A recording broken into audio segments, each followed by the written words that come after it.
반갑습니다. 같이 잠깐 기도 드리시겠습니다. 자비로우신 아버지 하나님, 참 감사합니다. 세상의 많은 사람들 가운데 저희들을 먼저 복음으로 불러주셔서 천국의 소망을 가지고 이 땅에서 세상의 소금이요 빛으로 살게 하심을 참 감사합니다.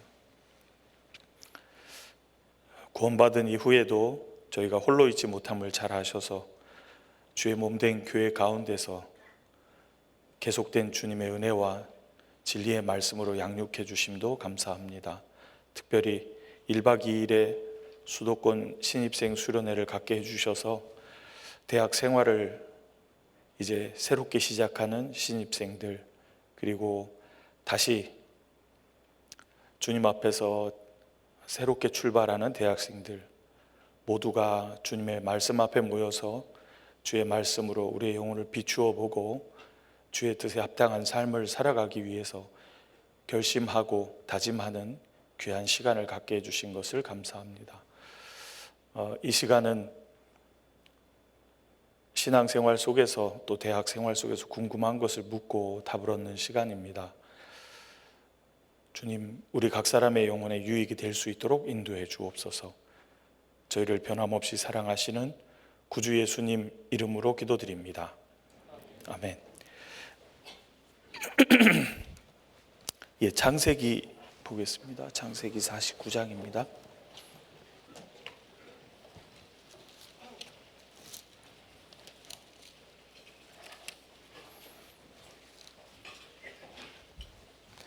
창세기 49장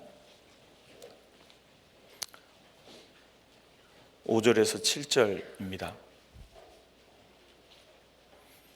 창세기 49장 5절에서 7절입니다. 찾으셨으면 같이 읽어보겠습니다. 시므온과 레위는 형제요, 그들의 칼은 잔해하는 기계로다. 내 호나 그들의 모의에 상관하지 말지어다. 내 영광아 그들의 집회에 참여하지 말지어다. 그들이 그 분노대로 사람을 죽이고 그 혈기대로 소의 발목 힘줄을 끊었음이로다.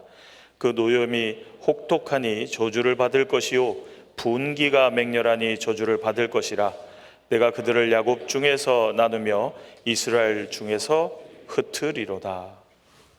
네.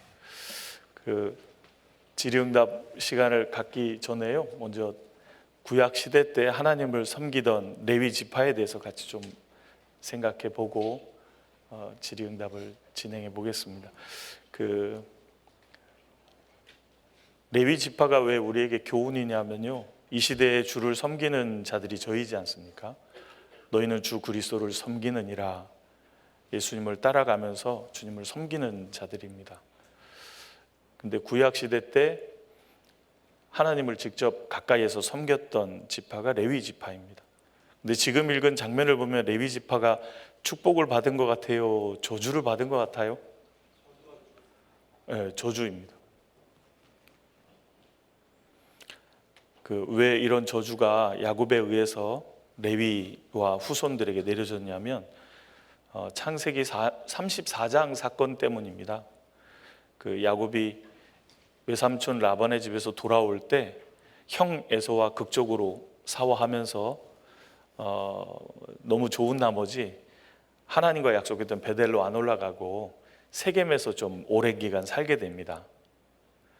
그러다 보니까 돌아올 때 어렸던 디나가 커서 이제 여러분처럼 큰 거예요. 그러다 보니까 세겜 여자들을 보고 싶어서 마을로 내려갔다가 아주 몹쓸 일을 당하게 됩니다. 그 이야기를 디나의 오빠들이 다 들어요. 그 중에서 시므온과 레위가 너무너무 열받아가지고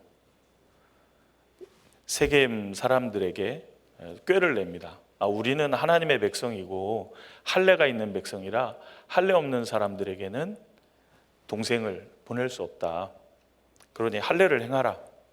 그러면 우리 동생을 시집 보낼 수 있다. 그러니까 이제 세겜은 추장이었던 세겜은 진짜 그 디나를 너무 사랑했기 때문에 자기는 물론이고 자기 족속 전체에게 할례를 하게 됩니다. 근데 할례를 행하면 당분간은 활동을 하기가 어려워집니다. 그래서 34장에 보면 찾아볼까요? 34장입니다.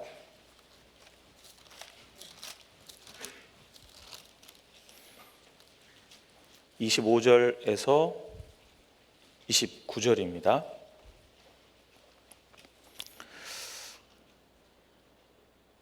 제3일에 미쳐 그들이 고통할 때에 야곱의 두 아들 디나의 오라비 시므온과 레위가 각기 칼을 가지고 가서 부지 중에 성을 엄습하여 그 모든 남자를 죽이고 칼로 하몰과 그 아들 세겜을 죽이고 디나를 세겜의 집에서 데려오고 야곱의 여러 아들이 그 시체 있는 성으로 가서 노략하였으니 이는 그들이 그 누이를 더럽힌 연고라. 그들이 양과 소와 나귀와 그 성에 있는 것과 들에 있는 것과 그 모든 재물을 빼앗으며 그 자녀와 아내들을 사로잡고 집 속의 물건을 다 노략한지라. 이 일에 앞장섰던 두 사람이 시므온과 레위입니다. 그래서 야곱이 하나님께 가기 전에 자식들을 향해서 예언적인 유언을 할 때 시므온과 레위는 저주를 받게 된 거죠. 근데 이 사람들이 어떻게 그 하나님을 섬기는 사람이 되었을까? 이렇게 됩니다. 애굽에서 이스라엘 사람들이 탈출을 하게 되지 않습니까? 그래서 시내산에서 하나님의 법을 받을 때 출애굽기 19장에 보면 모세가 하나님의 법을 쭉 얘기해주고 하나님과 약속하겠느냐 했을 때 우리가 다 그와 같이 행하겠나이다. 그게 출애굽기 19장에 나오는 첫 번째 대답입니다. 그래서 이제 모세가 하나님 앞에 시내산 위로 올라가서요, 하나님의 규례를 쭉 받아요. 그래서 24장에 내려와서 하나님의 법이 이러하다 지키겠느냐, 24장에 또 다 같이 그리하겠나이다 그렇게 돼요. 그래서 이제 모세가 하나님께 법을 받으러, 십계명을 받으러 올라갑니다. 며칠 있었죠? 며칠 있었어요? 예. 4일이라고 생각하는 사람은 없겠죠. 40일을 있는데 이스라엘이 40일을 못 참고 뭐 했죠? 우상 숭배를 하게 됩니다. 하나님께서 모세에게 이스라엘이 패역하였도다, 내려가 보거라. 그때 모세는 무슨 일인지 모르니까 하나님이 이런 말씀도 붙이셨거든요. 모세야, 내가 너로 이스라엘을 다시 시작하겠다. 이 민족을 다 멸하고 너로 다시 시작하겠다 했을 때 모세가 무슨 일인지는 모르지만 하나님 그렇게 하시면 애굽 사람이 뭐라 하겠습니까? 하나님이 그들의 백성을 데리고 나가신 게 전부 죽이려고 데리고 나가셨다고 하지 않겠습니까? 살려주십시오 했는데 하나님이 모세와 약속하십니다. 그렇게 하겠다. 근데 어떤 분들은 이거 가지고 질문을 하죠. 하나님이 왜 이렇게 감정적이고 이랬다 저랬다 하냐? 근데 그 말이 아니고요. 성경은 누구를 증거하는 게 목적이죠? 그렇죠. 예수님이죠. 그게 예수님의 중보의 모습을 닮았기 때문에 기록되게 하신 겁니다. 우리가 아무것도 한 게 없잖아요. 예수님의 중보로 용서를 받고 하나님께 속하게 되는 거지 않습니까? 그 복음의 내용과 일치되어 있기 때문에 기록되게 하신 겁니다. 그리고 이제 모세가 내려와 보니까 아이쿠야, 이스라엘이 하나님과 약속을 깨버린 거예요. 우상 숭배하면 망한다 그랬거든요. 큰일 났잖아요. 그래서 모세가 율법이 있으면 이거 큰일 나니까 율법을 깨버리죠. 그리고 이스라엘에게 와서 모세가 이런 말을 하게 됩니다. 출애굽기 34장입니다.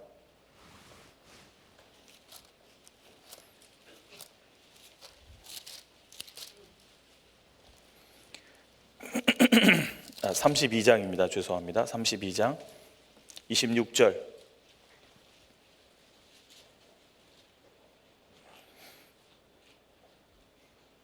같이 읽어볼까요?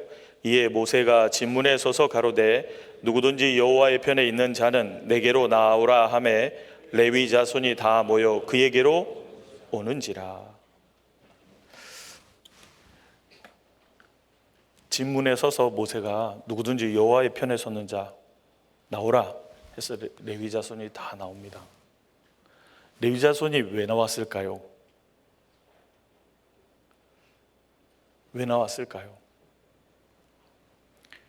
그때 모세가 하나님의 명령을 해줍니다. 27절 모세가 그들에게 이르되 이스라엘의 하나님 여호와께서 이같이 말씀하시기를 너희는 각각 허리에 칼을 차고 진 이 문에서 저 문까지 왕래하며 각 사람이 그 형제를 각 사람이 그 친구를 각 사람이 그 이웃을 도륙하라 하셨느니라. 레위 자손이 모세의 말대로 행하여 이날의 백성 중에 3,000명가량이 죽임받은지라. 29절 같이 읽을까요? 모세가 이르되 각 사람이 그 아들과 그 형제를 쳤으니 오늘날 여호와께 헌신하게 되었느니라. 그가 오늘날 너희에게 이 사건 때문에 레위는 하나님을 섬기는 하나님께 헌신하는 지파가 되는 겁니다. 근데 레위 사람들이 왜 나왔을까? 나온 이유가 신명기 33장에 있습니다. 열어보겠습니다. 신명기 33장입니다.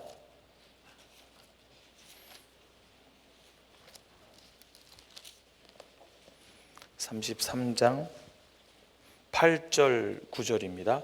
같이 읽겠습니다. 레위에 대하여는 일러스되 주의 둠밈과 우림이 주의 경건한 자에게 있도다. 주께서 그를 마사에서 시험하시고 무리바 물가에서 그와 다투셨도다. 그는 그 부모에게 대하여 이르기를 내가 그들을 보지 못하였다 하며 그 형제들을 인정치 아니하며 그 자녀를 알지 아니한 것은 주의 말씀을 준행하고 주의 언약을 지킴을 인함이로다. 자, 레위에 대하여는 일렀을 때 레위 지파에 대한 이야기입니다. 주의 둠밈과 우림이 주의 경건한 자에게 있도다. 그 둠밈과 우림이 뭔지 알죠? 제사장 판결 흉패 속에 넣어놨다가 하나님의 뜻이 무엇인지 잘 모르겠을 때 그 뜻을 가리는 도구입니다. 제비뽑기 할 때 구약시대 때는 하나님의 뜻이 딱 드러나게 하나님이 역사하셨잖아요. 그래서 그 판결 흉패 속에 둠밈과 우림을 갖게 된 거예요. 하나님의 뜻을 알아보는 지파가 된 겁니다. 그러면서 주의 경건한 자에게 있도다. 레위를 지금 뭐라 그랬어요? 경건한 자라 그랬어요. 경건한 게 뭐죠? 그 로마서 1장에 보면 주의 진노가 불의로 진리를 막는 사람들의 모든 경건치 않음과, 경건치 않은 게 뭐냐 하면요, 하나님의 진리의 말씀을 자기의 불의한 생각으로 막는 게 경건치 않은 겁니다. 그럼 경건한 건 뭐죠? 하나님의 말씀 그대로를 그대로 받아들이는 사람, 그리고 순종하는 사람이 경건한 사람인 거예요. 그러니까 레위는 하나님의 말씀을 그대로 순종하던 사람이다 그 말입니다. 그러니까 모세가 여호와의 편에 섰는 자 나오라 했을 때 왜 레위 사람이 나왔냐면 레위는 그 우상 숭배하는 게 너무너무 속상한 거예요. 이게 하나님의 백성이 어떻게 이럴 수 있냐. 근데 이제 그때 모세가 와서 여호와의 편에 섰는 자 나오라 그러니까 나가게 된 겁니다. 그래서 마치 아브라함이 하나님이 이삭을 제물로 바치라 했을 때 하나님을 경외했기 때문에, 하나님은 선하시기 때문에 내가 이 자식을 잡아들여도 반드시 하나님은 죽은 자를 살리실 수 있는 분이니까 살려서 역사를 이루어 가실 뿐 아니라 하나님 말씀이 반드시 이루어져야 된다는 걸 생각했던 사람이잖아요. 그래서 아브라함이 여호와를 경외했던 사람으로 나오잖아요. 그것처럼 레위도 똑같았다 그 말입니다. 그러니까 레위에게 중요한 건 하나님의 말씀을 지키고 그것이 이루어지게 해서 이스라엘이 하나님 제사장 나라가 되게 하는 데 아주 마음이 큰 거예요. 그래서 9절에 주의 말씀을 준행하고 주의 언약을 지킴을 인함이로다 이렇게 돼 있잖아요. 그러니까 레위 사람들은 경건한 사람이었고 하나님의 말씀이 반드시 지켜져야 되고 그로 인해서 하나님의 나라가 이스라엘이 하나님의 뜻대로 이루어져야 된다는 생각을 하고 있는 사람들인 겁니다. 그래서 저주가 축복으로 바뀌고 하나님을 섬기는 지파가 됐던 거예요. 10절입니다. 같이 읽어볼까요? 주의 법도를 야곱에게 주의 율법을 이스라엘에게 가르치며 주 앞에 분향하고 온전한 번제를 주의 단 위에 드리리로다. 주의 법도를 야곱에게 주의 율법을 이스라엘에게 할 때 야곱과 이스라엘 밑에 보면 두 줄이 돼 있을 겁니다. 혹은 고딕체로 돼 있을 겁니다. 그게 무슨 뜻이냐면 이스라엘 민족을 얘기합니다. 고유명사로서의 사람 이름이 아니라, 그러니까 레위는 이스라엘 백성들을 하나님의 말씀을 잘 가르치고 하나님의 뜻대로 잘 따라올 수 있도록 반드시 도와야 되는 역할인 거예요. 그래서 이 세 가지가 하나님이 주신 겁니다. 세 가지. 첫 번째는 가르치고, 하나님의 율법과 규례를 바르게 가르쳐서, 두 번째는 분향하고, 분향이 뭔지 요한계시록에 정확히 설명되어 있죠. 이 기도잖아요. 세 번째는 단위의 제사하는 겁니다. 이게 왜 중요하냐면 바르게 가르치고 그들이 그렇게 될 수 있도록 간절히 기도하는 가운데 온전한 제사를 드려야 하나님과 바른 관계가 맺어지고 하나님이 주시는 생명을 얻고, 하나님이 주시는 생명을 얻은 사람이 평안을 누리잖아요. 이스라엘이 하나님의 백성으로 살아갈 수 있도록 하나님과 함께 역사하는 사람들이 됐던 겁니다. 그러니까 보세요.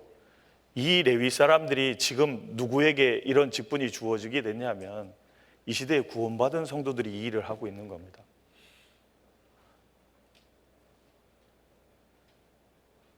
하나님의 말씀을 바르게 가르치고 그 말씀대로 이스라엘 사람들이 될 수 있도록 간절히 기도해야 되거든요. 가르친다고 되는 게 아니잖아요. 하나님의 도우심이 있어야 되잖아요. 그리고 온전한 제사를 드려야 용서함을 받아야 생명을 얻고, 생명을 받은 사람이 평안을 누릴 수 있잖아요. 하나님과 바른 관계를 맺게 해야 제사장 나라가 될 수 있도록 하는 역할을 맡은 거예요. 그러니까 이스라엘은 그래서 보세요. 가나안 땅에 들어갔을 때 그들에게 땅이 주어졌어요, 안 주어졌어요? 그들이 얻은 것은 땅이 아니에요.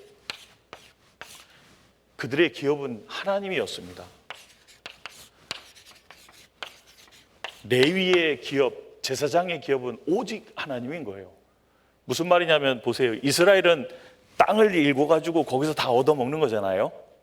그렇죠? 근데 레위는 뭐예요? 하나님을 바라보고 살게 만들었다 그 말입니다. 땅 얻는 것에 마음이 있는 게 아니고요.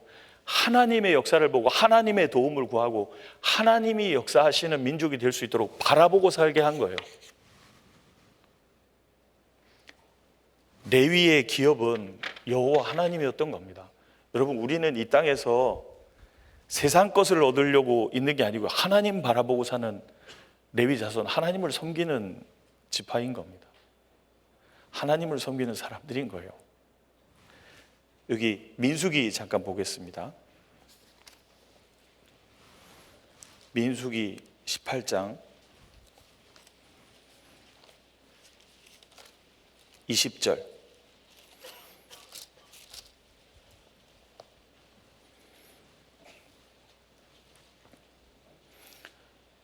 여호와께서 또 아론에게 이르시되 너는 이스라엘 자손의 땅의 기업도 없겠고 그들 중에 아무 분깃도 없을 것이나, 같이 읽을까요? 나는 이스라엘 자손 중에 내 분깃이요 내 기업이니라. 아론이 제사장이잖아요. 레위의 후손이잖아요. 그리고 23절, 오직 레위인은 회막에서 봉사하며 자기들의 죄를 담당할 것이요, 이스라엘 민족의 죄를 사함받고 바른 관계가 맺어질 수 있도록 담당하는 거잖아요. 이스라엘 자손 중에는 기업이 없을 것이니 이는 너희의 대대의 영원한 율례라. 땅에는 기업이 없어요. 하나님이 기업이시니까. 그래서 민수기 26장입니다. 이런 내용이 나옵니다. 26장 60절에서 62절입니다.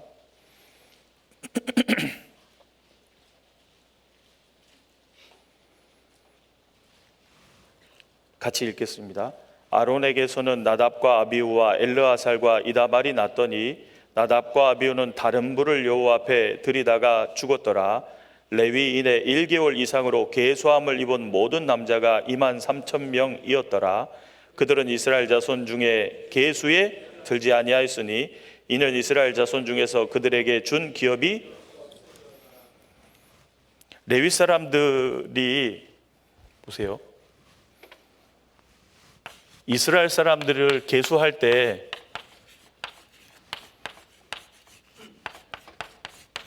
레위는 이 계수에 들었다는 거예요, 안 들었다는 거예요? 안 들었어요. 이스라엘 백성은 가나안 땅을 기업으로 받는 사람들이고 레위인은 하나님을 기업으로 가진 사람들이기 때문에 백성의 계수에 들지 않습니다. 그러면서 그 다음에 보면 이스라엘 백성 중에 가나안 땅에 들어간 사람이 2명이다 이렇게 나오는 거예요. 그럼 보세요. 레위인들은 들어갔냐 못 들어갔냐 했을 때 출애굽기 28장에 보면 엘르아살, 이다말, 아론의 자식들이거든요.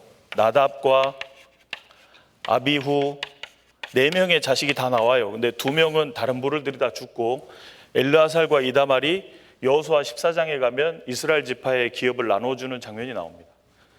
들어갔어요? 못 들어갔어요? 가나안 땅에 들어갔어요? 못 들어갔어요?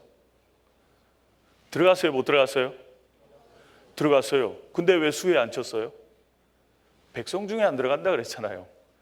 그리고 레위의 기업은 하나님이기 때문에 들어가요, 안 들어가요? 하나님인데 당연히 들어가죠. 그렇잖아요. 그러니까 엘르아살이 이다말이 들어갔는데 왜 계수에 안 넣냐면 하나님 편이잖아요. 이스라엘 백성 중에는 안 들어가거든요. 하나님을 기업으로 가진 사람들 들어간다 그 말입니다. 그래서 레위가 우리 시대에 구원받은 성도들, 하나님을 섬기는 자의 모형적인 위치인 거예요. 우리는 하나님을 섬기는 사람들인 겁니다.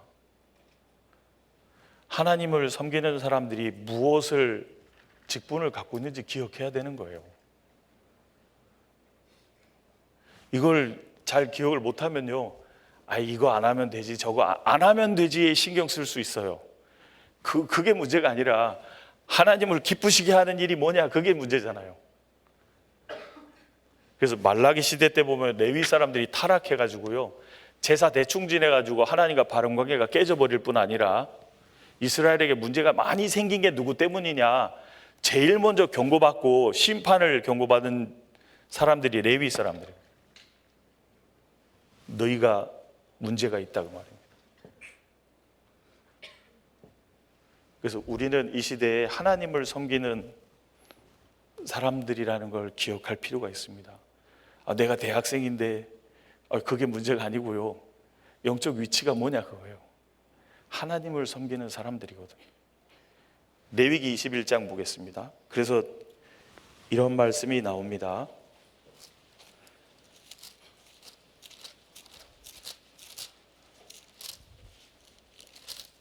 (21장)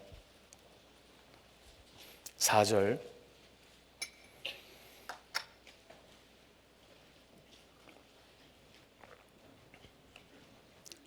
같이 읽을까요?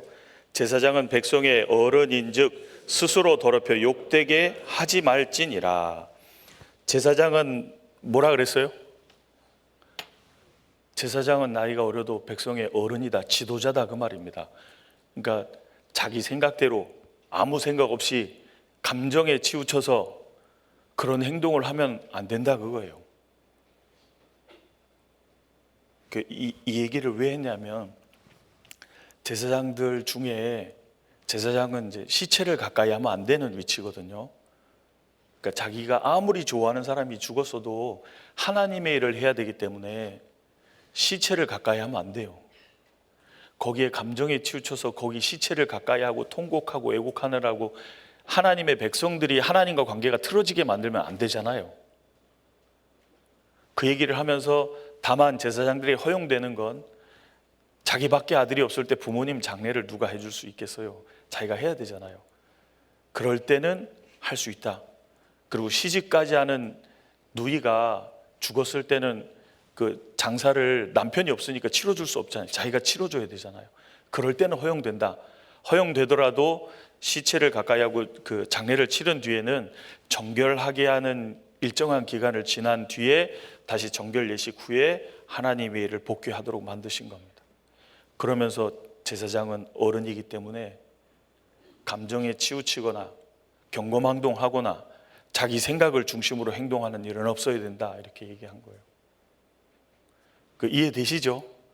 그래서 이 시대에 구원받은 성도들은 난 대학생인데 그게 아니고요, 하나님 섬기는 사람들이라는 걸 생각해야 되는 거예요. 고린도후서 5장에 보면 하나님 나라의 대사라 그랬잖아요. 대사가 나 오늘 그런 기분 아니야, 그리고 막 국가도 생각하라고 마음대로 행동하면 돼요, 안 돼요? 그거 안 되잖아요. 그러니까 그 감정에 치우치거나 자기 생각이 기준으로 하나님 뜻을 저버리고 행동하는 것은 합당치 않다라는 얘기를 하고 있는 겁니다. 왜냐하면 우리는 주님을 섬기는 사람이기 때문입니다. 이해되세요? 골로새서 보겠습니다.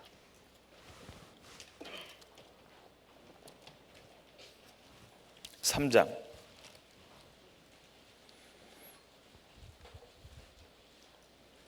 24절.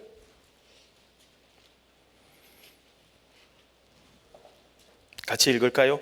이는 유업의 상을 주께 받을 줄 알미니 너희는 주 그리스도를 섬기느니라. 우리는 주님을 섬기는 사람들이라는 것을 기억해야 됩니다. 그래서 로마서에도 우리는 복음의 제사장 직무를 하고 있는 거잖아요. 우리가 맡은 역할이 뭔지를 기억해야 된다, 그 말입니다. 그래서 그 연소함을 생각하면 안 돼요. 그 연소하더라도 제사장인 걸 생각해야지. 그렇죠? 그래서 그 주님을 섬기는 사람으로서 어떻게 살아야 될지를 생각하는 우리가 됐으면 좋겠습니다. 주님을 섬기는 사람이라면 주님을 어떻게 하면 기쁘시게 할 수 있을까? 그게 기준이어야지 이 정도까지 해도 될까? 저 정도까지 해도 될까? 이렇게 허용되는 걸 생각하기보다, 그 나쁜 건 아닌데요, 주님을 기쁘시게 하는 길이 뭘까를 생각하는 게 필요하잖아요. 그러면 문제는 다 해결되거든요. 그래서 생각해야 되는 기준이 하나님께 영광이 되는 길이 뭘까? 다른 말로 하면 주님이 기뻐하실 일이 뭘까? 그게 기준이 된다면 여러 질문의 답을 얻으시는 데 기준이 될 것 같습니다. 이제 질문을 좀 다뤄보겠습니다. 질문이 너무 많아서요, 각 챕터마다 중심이 되는 질문, 이 질문을 다루면 전체가 좀 아우러질 수 있겠다 생각하는 것들을 택해봤어요. 다는 못해서 죄송합니다. 그 첫 번째 질문, 대학 생활 관련된 질문인데요, OT, MT, 학생회 등을 해야 될지 말아야 될지 고민입니다. 활동들을 하면서 학생들 앞에서 열심히 사는 모습으로서 선한 행실로 친구를 전도해야겠다는 생각이 듭니다. 실제로 고등학교 때도 학생회 활동으로 많은 영혼을 인도했습니다. 하지만 한편으로는 신앙생활에 시간적 여유가 없지는 않을까, 또 마냥 가서 놀지는 않을까 걱정이 됩니다. 어떻게 하는 게 좋을까요? 이런 질문도 있고요, 또 비슷한 질문들입니다. 대학 MT 새내기 배움터 뒤풀이 같은 모임이 있을 때 가서 술만 안 마시면 되는 거 아닌가요? 왜 가는 것 자체가 문제가 될까요? 술 모임에 술은 안 마시고 참석을 해도 되나요?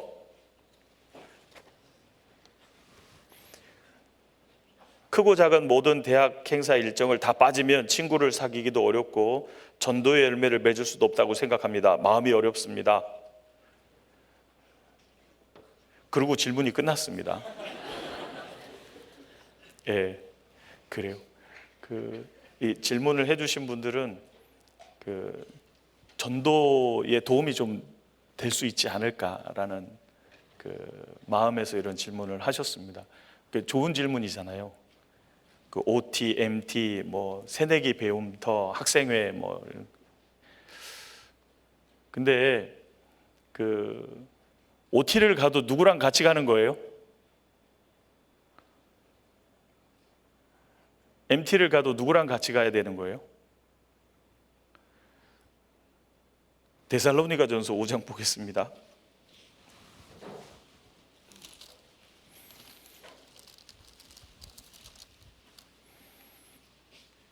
데살로니가전서 5장 10절입니다. 같이 읽을까요? 예수께서 우리를 위하여 죽으사 우리로 하여금 깨든지 자든지 자기와 함께 살게 하려, 깨든지 자든지 언제든지 주님이 함께 살게 하려 하신 겁니다. 그러니까 술 먹는 자리에 주님 모시고 가야 되는 거예요. 좋을 것 같아요? 나쁠 것 같아요?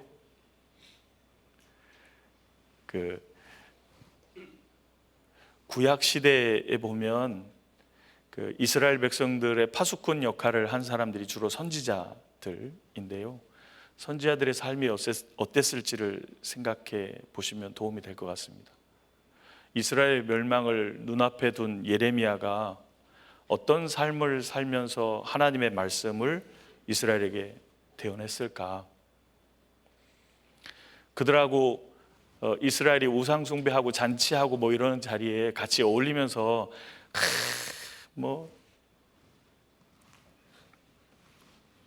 내가 이런 말을 너희들한테 하는 게 좀 안타깝지만 말이죠, 너희들 망해, 이게 있었을까? 그 사람들하고 친해서 이렇게 좀 해야 되니까 친해지려고 이제 술 마시는 자리에 간다거나 술은 안 마시고 이렇게 이제 함께 한다거나 그런 자리를 했을까? 예레미야 16장입니다.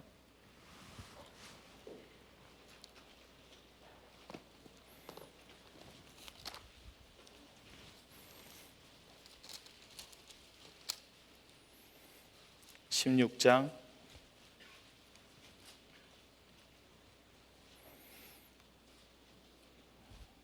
1절 2절입니다. 멸망을 앞둔 상태에서의 하나님이 예레미야에게 말씀하신 겁니다. 여호와의 말씀이 또 내게 임하니라. 가라사대 너는 이 땅에서 아내를 취하지 말며 자녀를 두지 말지니라. 왜냐하면 곧 망하니까요. 비참한 것을 경험해야 되기 때문에. 또 5절입니다. 여호와께서 이같이 말씀하시되 상가에 들어가지 말라. 가서 통곡하지 말며 그들을 위하여 애곡하지 말라. 내가 이 백성에게서 나의 평강을 빼앗으며 인자와 긍휼을 제함이니라. 여호와의 말이니라. 상가에 가서 통곡하고 애곡하는 이유가 뭐예요? 위로하고, 그렇죠? 위로하고 함께 해주기 위해서잖아요. 근데 하나님이 이스라엘 떠나기 때문에 위로가 될까요? 안 될까요? 위로가 되는 게 아니기 때문에 상가에도 가지 말고 그들을 위해서 울어주지도 말라 그러잖아요. 그들이 하나님을 배반해서 우상을 섬기고 하나님이 그 평강과 위로를 뺏어가는 거잖아요. 경고하기 위해서 삶을 딱 제안하신 겁니다.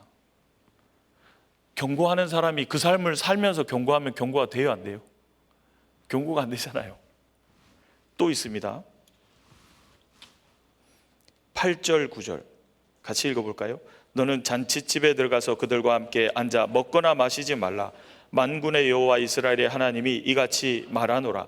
보라, 기뻐하는 소리와 즐거워하는 소리와 신랑의 소리와 신부의 소리를 내가 내 목전 내 시대에 이곳에서 끊어지게 하리라. 예. 잔치집에도 들어가지 말라. 신랑 신부 결혼하고 축하한다고 들어가잖아요. 들어가지 말아라. 그 기쁨의 소리들이 다 끊어지리라.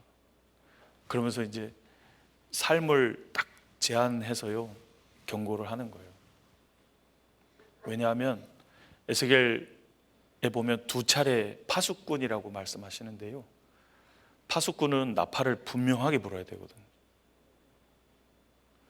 그래서 개인적으로가 아니라 세상 사람들이 그들의 육신적인 기쁨과 즐거움과 도모를 위해서 모이는 자리에 같이 가서 한다고 친해져서 되는 게 아니고요. 보세요, 전도는 하나님의 말씀을 따르는 사람에 의해서 전도가 되게 돼 있는 거예요. 그럴 때일수록 하나님의 말씀을 지키는 게 무엇인지를 생각해야 되거든요.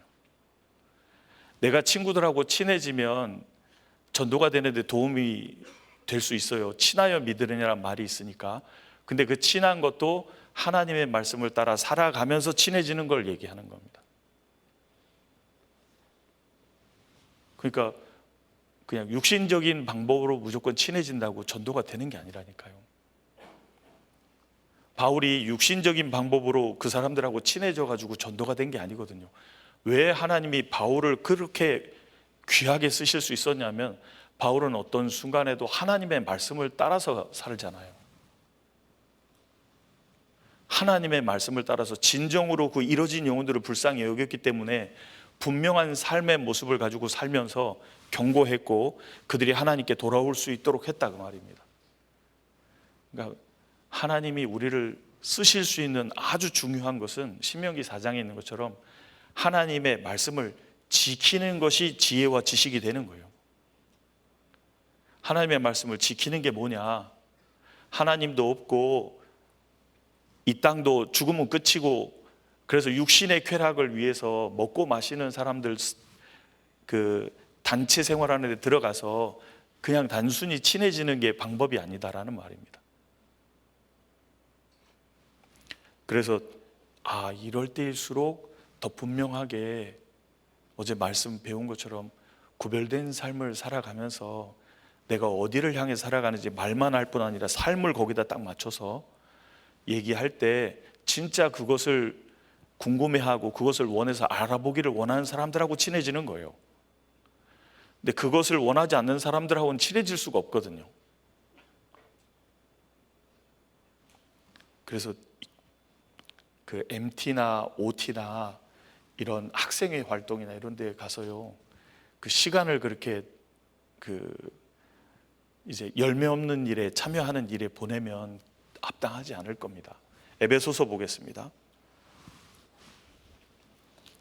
에베소서 5장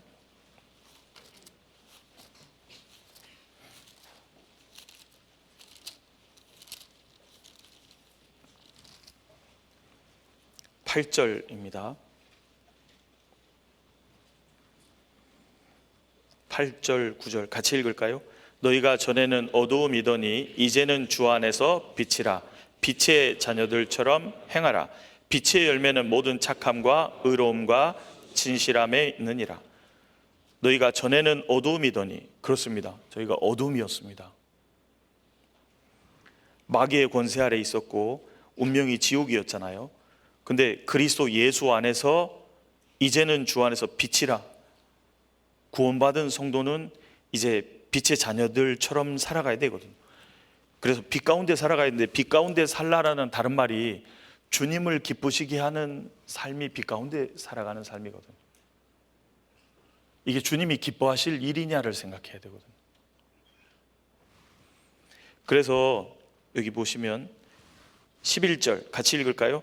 너희는 열매 없는 어두움의 일에 참여하지 말고 도리어 열매 없는 어두움의 일에 참여하지 말고, 동참하거나 그 일에 사귀는 사람 되지 말고, 그 말이잖아요. 도리어 책망하라. 세상을 정죄하고 하나님께 돌아와야 된다는 걸 분명히 얘기하려는 사람은요, 열매 없는 어두움 일에 동참하지 말고 오히려 그것이 그릇됐음을 알고 구별되는 삶이 있어야 되거든요. 7절입니다. 같이 읽을까요? 그러므로 저희와 함께 참여하는 자 되지 말라. 그러므로 저희와 함께 참여하는 자 되지 말라. 저희가 누구냐면요, 이 사람들입니다. 4장 17절.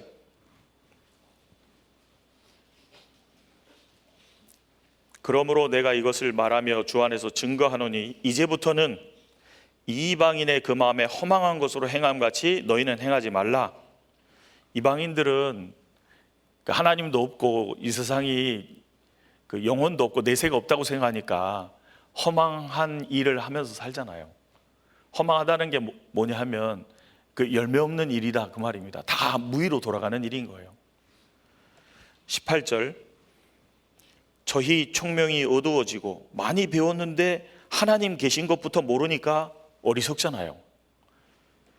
저희 가운데 있는 무지함과 영적으로 무지해지고 저희 마음이 굳어짐으로 반복된 죄를 행하니까 그 정도 해도 괜찮고, 왜냐면 굳어지니까요. 말미암아 하나님의 생명에서 떠나 있도다. 저희가 감각 없는 자 되어, 계속 무뎌지니까 감각이 없어지는 겁니다. 자신을 방탕에 방임하여 모든 더러운 것을 욕심으로 행하되, 구원받지 않은 사람은 이렇게 살잖아요. 20절 같이 읽을까요? 오직 너희는 그리스도를 이같이 배우지 아니하였느니라. 오직 구원받은 성도들은 그리스도를 이처럼 살아가라고 배우지 않았다. 그래서 구별돼서 사는 거잖아요. 그래서 열매 없는 어두움의 일에 참여하지 않고 오히려 빛 가운데 살아가는 삶을 살아가는 게 필요하다, 그 말입니다. 그래서 전도하기 위해서요, 잘 생각해 보세요. 나는 잘 모르는데 하나님은 누가 하나님의 말씀을 따라서 사는지 아시거든요. 그래서 그 사람에게 사람을 붙이는 거예요. 하나님은 다 아시기 때문에 누가 주의 말씀을 따라서 어려움 중에도 말씀을 지키고 환경도 어려운데도 말씀을 따라가면요, 하나님이 그 사람에게 붙이는 거예요. 생각해 보세요. 요바에 있던 베드로가 갑자기 고넬료에서 사람이 와가지고 하나님의 천사가 당신을 청하라 했습니다. 구원 얻을 말씀을 들으라 하더이다. 왜요? 베드로는 하나님의 말씀을 따라서 하라는 걸 하는 사람이거든요. 그러니까 베드로에게 연결시켰잖아요. 다른 사람이 아니라. 이디오피아 내시가 멀리서 이디오피아에서부터 와가지고 경배 드리고 돌아갈 때 하나님이 빌립이라는 사람을 가사까지 내려가는 길에 가게 해서 만나게 하잖아요. 왜요? 빌립은 주의 말씀을 따라 사는 사람이니까. 굳고 맡은 이디오피아 내시는 권세가 있기 때문에 행렬도 있었을 거고 그 사람 옆에 가까이 가기 쉽지 않을 텐데 읽는 것을 깨닫느냐 하니까 그 알고 싶은 마음이 간절하니까요. 지도하는 사람이 없어서 몰라요. 좀 알면 좀 가르쳐 줘봐요.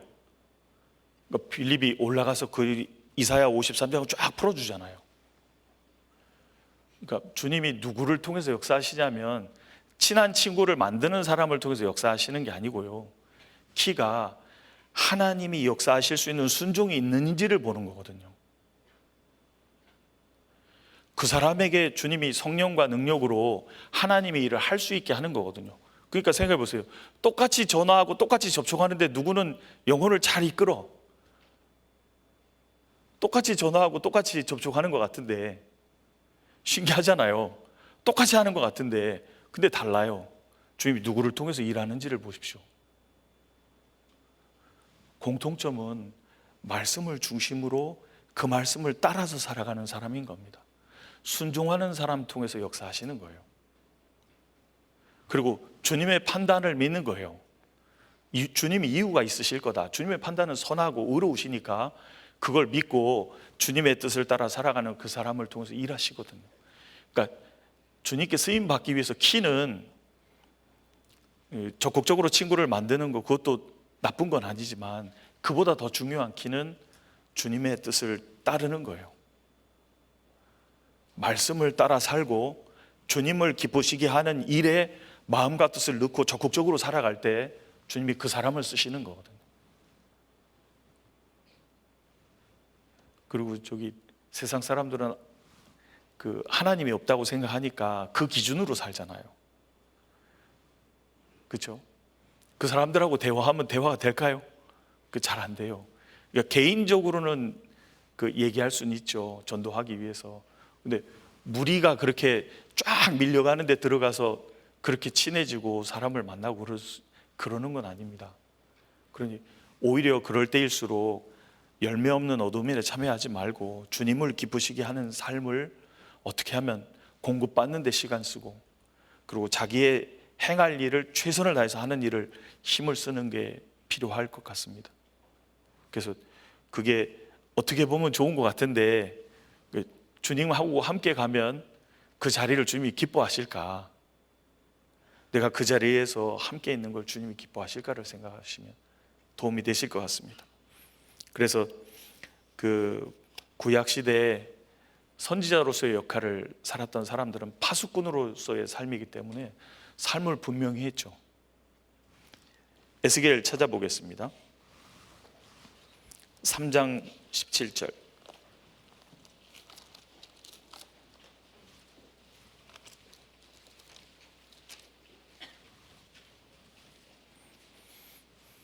(3장 17절에서 21절입니다)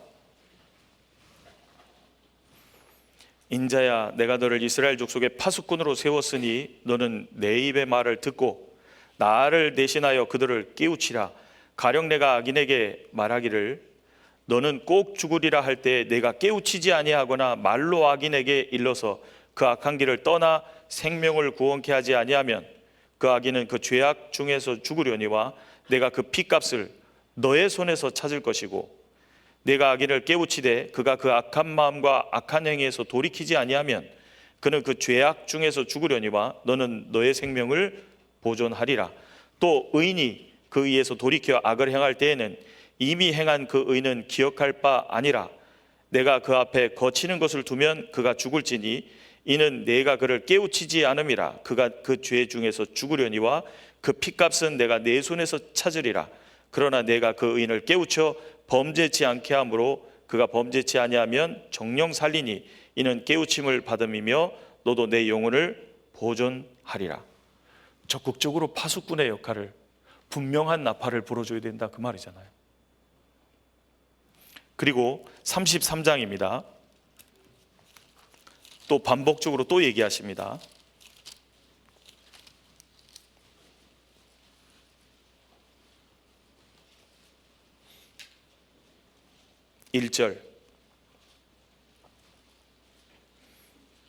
1절에서 6절 같이 읽어보겠습니다. 여호와의 말씀이 내게 임하여 가라사대 인자야, 너는 내 민족에게 고하여 이르라. 가령 내가 칼을 한 땅에 임하게 한다 하자 그 땅 백성이 자기 중에 하나를 택하여 파수꾼을 삼은 그 사람이 칼이 그 땅에 임함을 보고 나팔을 불어 백성에게 경고하되 나팔 소리를 듣고도 경비를 하지 아니하므로 그 임하는 칼에 제함을 당하면 그 피가 자기의 머리로 돌아갈 것이라. 그가 경비를 하였던들 자기 생명을 보존하였을 것이나 나팔 소리를 듣고도 경비를 하지 아니하였으니 그 피가 자기에게로 돌아가리라. 그러나 파수꾼이 칼이 임함을 보고도 나팔을 불지 아니하여 백성에게 경고치 아니하므로 그 중에 한 사람이 그 임하는 칼에 제함을 당하면 그는 자기 죄악 중에서 제한 바 되려니와 그 죄를 파수꾼의 손에서 주님의 입의 말을 듣고 우리는 경고하는 파수꾼이거든. 그래서 우리의 말과 삶은 일치돼야 되잖아요. 일치되는 삶을 살면서 경고해야 되는 거거든. 그 로마서에 보면 자다가 깰 때가 벌써 되었다고 합니다. 누가복음에 보면 예수님이 어찌하여 시대를 분변치 아니하느냐, 주님 오실 때가 점점 가까워지고 예레미야 시대 때처럼 멸망에 가까우는 시기에 이제 그들하고 어울려주는 게 최선의 길이라고 생각하는 것은 어리석은 거고요. 오히려 그들을 사랑하고 그들에게 분명한 나팔을 불기 위해서 구별된 삶을 살아가는 게 큰 겁니다. 그러면서 그들을 사랑해서 얘기해주고 개인적으로 그들이 하나님께로 돌아올 수 있도록 하나님은 찾고 계시다라는 것을 계속 얘기해 줘야 되죠. 그래서 구별된 삶이 먼저라는 거예요. 그 육신적인 방법으로 한다고 그래서 되는 게 아닙니다. 하나님이 무엇을 기뻐하시고 원하시는지를 먼저 생각하시고, 지혜는 그분의 말씀을 따라 살아가는 거라는 것을 기억하시면 좋겠습니다. 이 질문은 넘어가겠습니다. 그 다음 질문입니다. 형제 자매님들 사이에서 대학 학벌 때문에 자존감이 너무 낮습니다. 수시를 다 떨어지고 수능도 망해서 전문대에 가게 되었습니다. 그런데 다들 대학 관련 이야기 하실 때 못 끼겠습니다. 다들 대학이 어디인지 얘기할 때 저는 부끄러워서 학과만 말하곤 합니다. 어느 대학이든지 하나님께서 주신 길이고 거기서 전도에 힘쓰는 게 맞지만 재수를 하고 싶은 생각이 듭니다. 재수를 하면 신앙생활하기 어렵다고 하던데 그냥 지금 대학에서 신앙생활을 열심히 하는 게 맞을까요? 마음은 어떻게 잡아야 할까요? 이것도 좋은 질문입니다. 이런 생각도 날 수 있잖아요. 그렇죠? 여러분은 어떻게 생각하세요? 근데 제일 중요한 걸 잊으신 것 같아요. 잠언 30장입니다.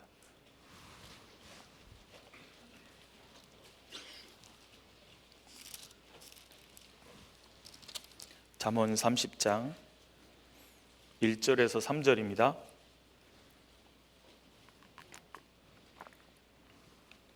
잠언 30장 1절에서 3절 같이 읽을까요? 이 말씀은 야게의 아들 아굴의 잠언이니 그가 이디엘과 우갈에게 이른 것이니라.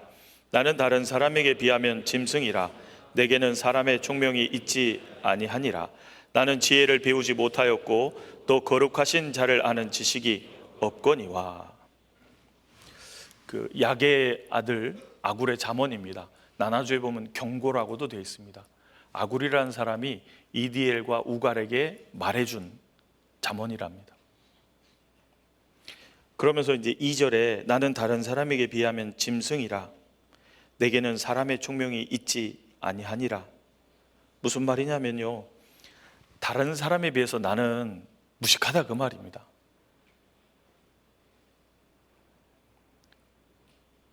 그래서 이것도 모르고 저것도 모르고, 이분이 말씀하신 것처럼 대학도 못 나오고 못 배운 거예요.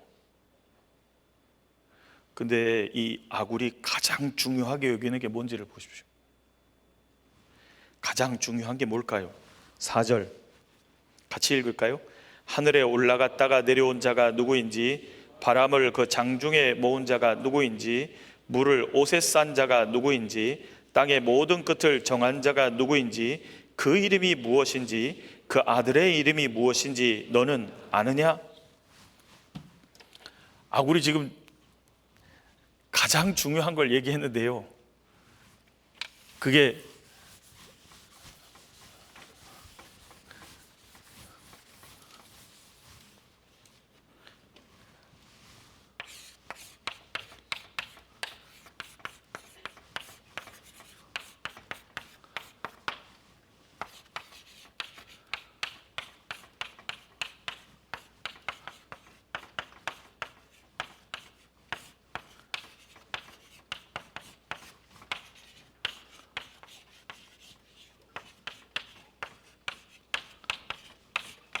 자기 인생에서 제일 중요한 게 뭘까요?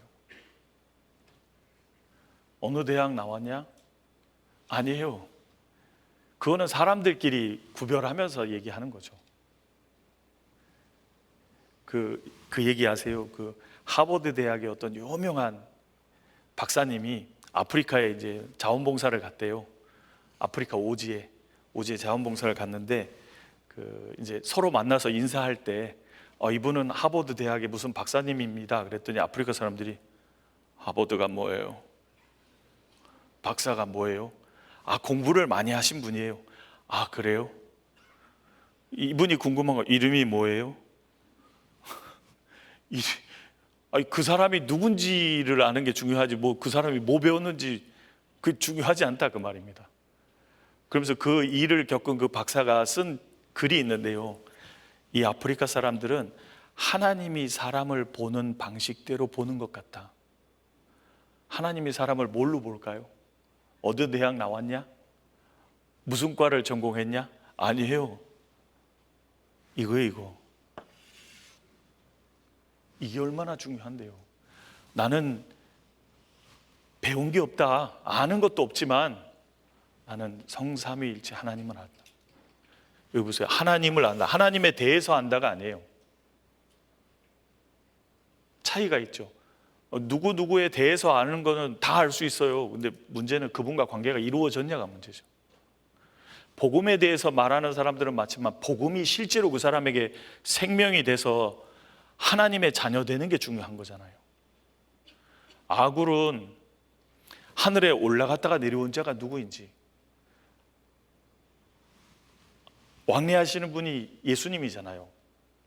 아브라함이 전쟁에서 이기고 돌아올 때 멜기세덱이라는 영원한 제사장이 나타나잖아요. 그게 누구예요? 그 예수님이잖아요. 삼손에게 수태고지 해줄 때 당신의 이름이 뭡니까? 나는 기면이라. 예수님이잖아요. 올라갔다가 내려오시는 분, 초림하셨다가 올라갔다가 다시 오시는 분이 예수님이잖아요. 그러니까 성자 예수님과 물을 그 옷에 싼 자가 누구인지, 바람을 그 장중에 모은 자가 누구인지, 그 성부 하나님이잖아요.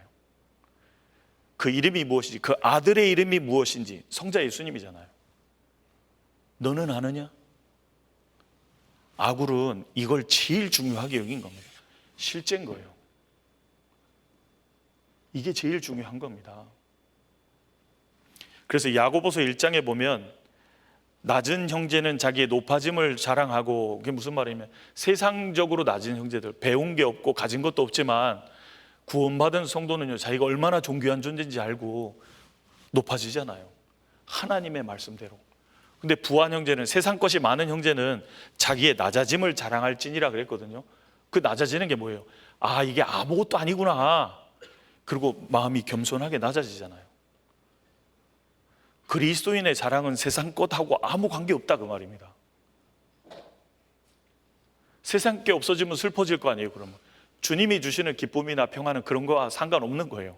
있든 없든 주님이 주신 건요, 누리게 하는 겁니다. 그래서 첫 번째, 아굴에게 가장 중요한 것은 첫 번째 하나님을 안다는 거예요. 두 번째가 뭐예요? 두 번째 30장 5절입니다. 5절 6절 같이 읽을까요? 하나님의 말씀은 다 순전하며 하나님은 그를 의지하는 자의 방패시니라. 너는 그 말씀에 더하지 말라. 그가 너를 책망하시겠고 너는 거짓말하는 자가 될까? 하나님의 말씀, 하나님과 하나님의 말씀을 가장 중요하게 여긴 겁니다. 자기 인생에 가장 중요한 게 이건 거예요.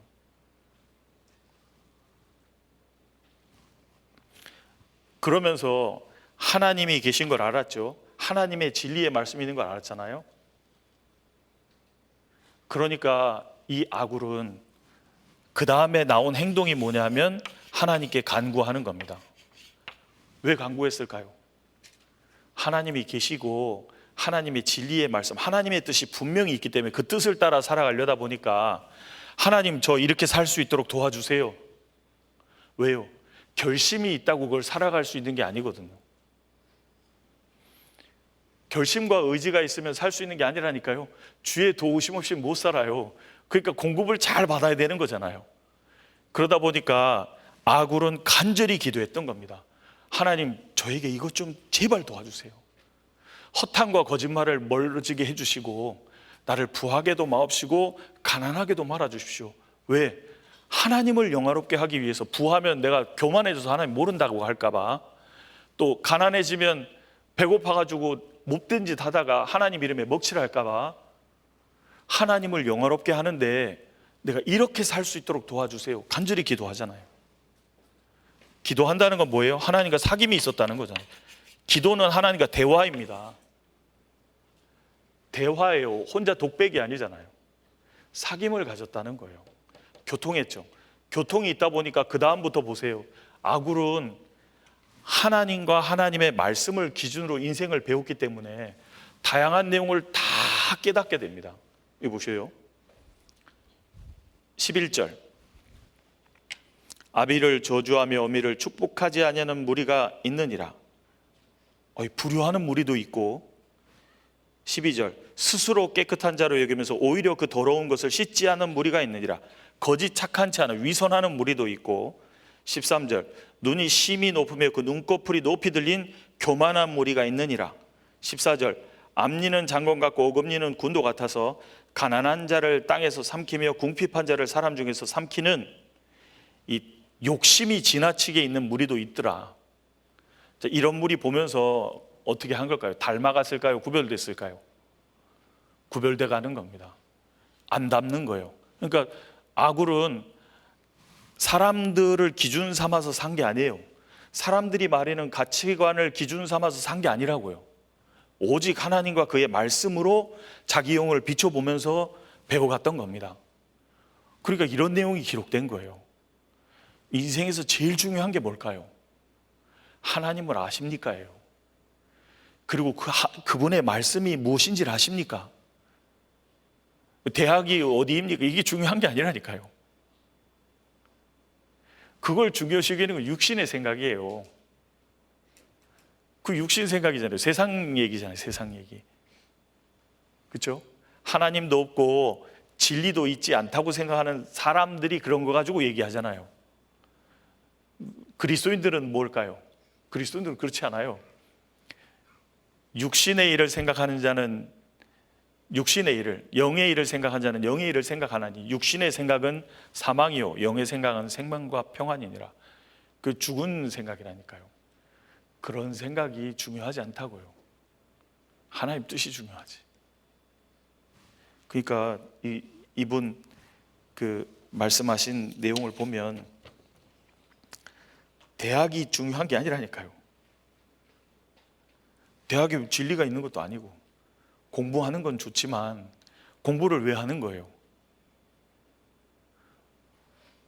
뭔가를 잘 준비해서 성실함을 배우고, 그래서 그걸로 얻어지는 것으로 세상을, 직장도 구하고 이럴 수 있도록 하기 위해서 준비하는 거잖아요.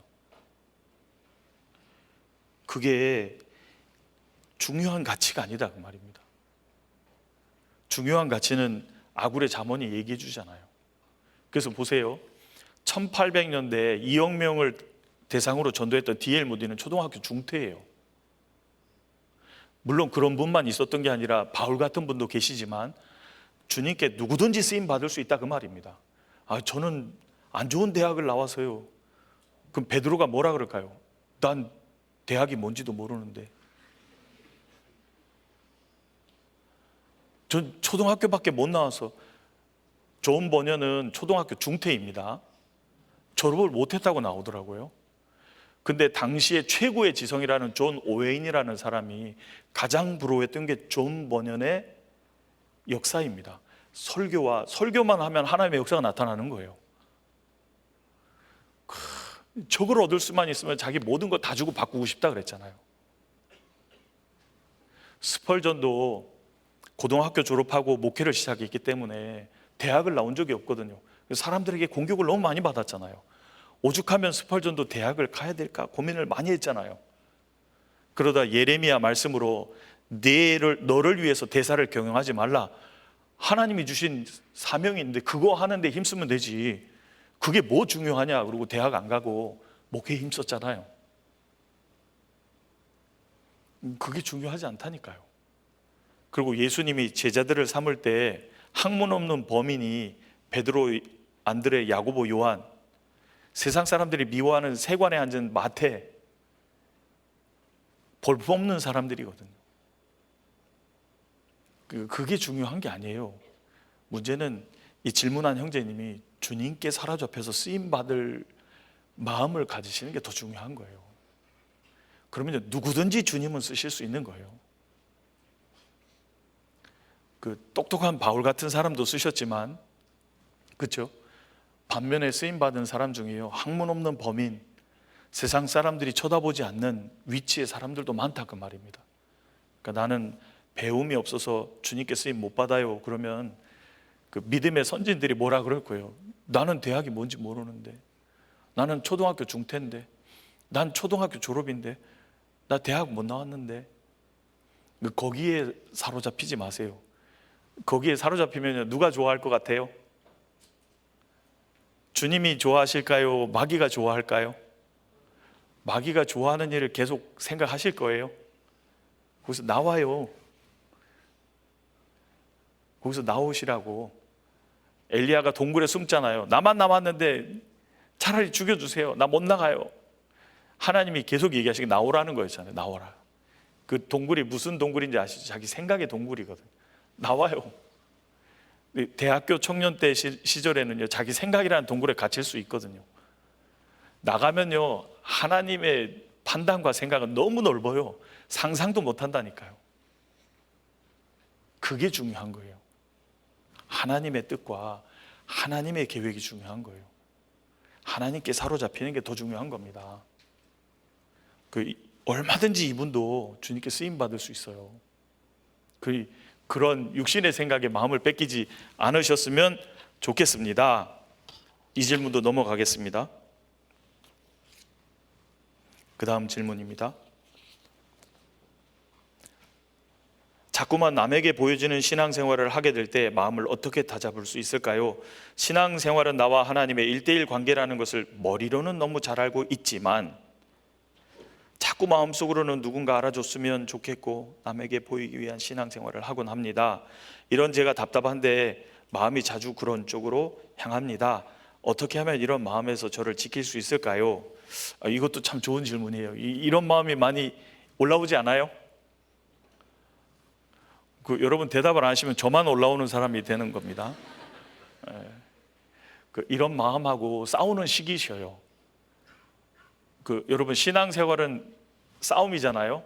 첫 번째 누구랑 싸워요? 자기랑 싸우는 거죠. 자기랑 싸운다 했을 때 자기가 주로 뭐예요? 자기 생각, 자기 계획, 자기 뜻, 싸우는 거잖아요. 그게 중요하지 않다. 하나님 뜻이 이거 아니냐. 싸워야 돼요. 싸워야 된다니까요. 시간이 지나면 싸움이 익숙해져서 싸움을 빨리 끝낼 수 있는 거지 안 싸우진 않아요. 계속 싸운다니까요. 주님 만나는 그날까지 마음으로 계속 싸운다니까요. 예를 들어볼까요? 어떤 임원이 있었는데 그 임원을 잘했어요. 근데 일을 막 하다 보니까 사람들한테 판단도 받는 거예요. 손가락질도 받고 오해도 받고. 그러다 보니까 너무 속이 상해서 이런 마음이 올라오는 겁니다. 내 이러려고 자괴감이 느껴진다. 내 이러려고 임원이 됐나? 나도 이제 못하겠다. 안 할랜다. 그런 마음이 딱 든 겁니다. 근데 이제 말씀 배우는 시간에 딱 가니까 말씀 속에 뭐가 나왔냐면 하나님이 진짜 원하시는 건 어려움이 있는데도 주님이 기뻐하시는 일과 주님이 원하시는 뜻을 이루기 위해서 걸어 나오는 그 일꾼을 원한다는 얘기를 딱 들으니까 마음이 어떻게 됐을까요? 그래도 해야 되겠다. 주님이 기뻐하시지 않냐? 주님이 원하시지 않냐? 주님이 영광 받으실 수 있는 길이라면 반대를 받아도 손가락질을 받아도 오해를 받아도 걸어가야 되겠다. 마음이 탁 바뀐 거예요. 맞아요, 틀려요? 그게 맞아요, 틀려요? 주님이 기뻐하시는 길인 겁니다. 주님은 상황에 따라서 순종하는 걸 원하시는 게 아니에요. 상황이 바뀌어도 환경이 바뀌어도 좋지 않은 말을 들어도 주님이 기뻐하시는 일을 해나가는 일꾼을 원하시는 겁니다. 주님이 그 사람 통해서 일하시는 거거든요. 순종하는 사람. 그래서 이게 자기 생각과의 싸움이 있는 거거든요. 그래서 이런 마음이 들 수 있어요. 근데 그때 싸워서 자기를 잘 통제해 가는 게 필요해요. 성경 좀 찾아보겠습니다. 먼저 누가복음 4장입니다.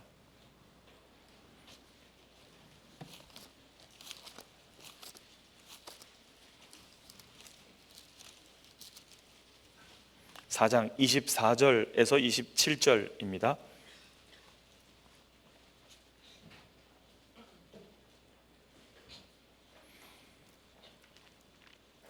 제가 읽어볼게요. 또 가라사대 내가 진실로 너에게 이르노니 25절에서 27절입니다. 내가 참으로 너에게 이르노니 엘리야 시대에 하늘이 새해 6달을 닫히어 온 땅에 큰 흉년이 들었을 때에 이스라엘에 많은 과부가 있었으되 엘리야가 그중 한 사람에게도 보내심을 받지 않고 오직 시돈 땅에 있는 사렙다의 한 과부에게 뿐이었으며. 무슨 말이냐면요, 엘리야는 북이스라엘에서 활동하던 선지자잖아요. 북이스라엘에서 활동하던 선지자가 누구에게 보내심을 받았냐면 이방 땅 사르밧이라는 곳에 한 과부에게 보냄을 받아서 3년 반 하나님의 축복을 그 여인이 얻어요.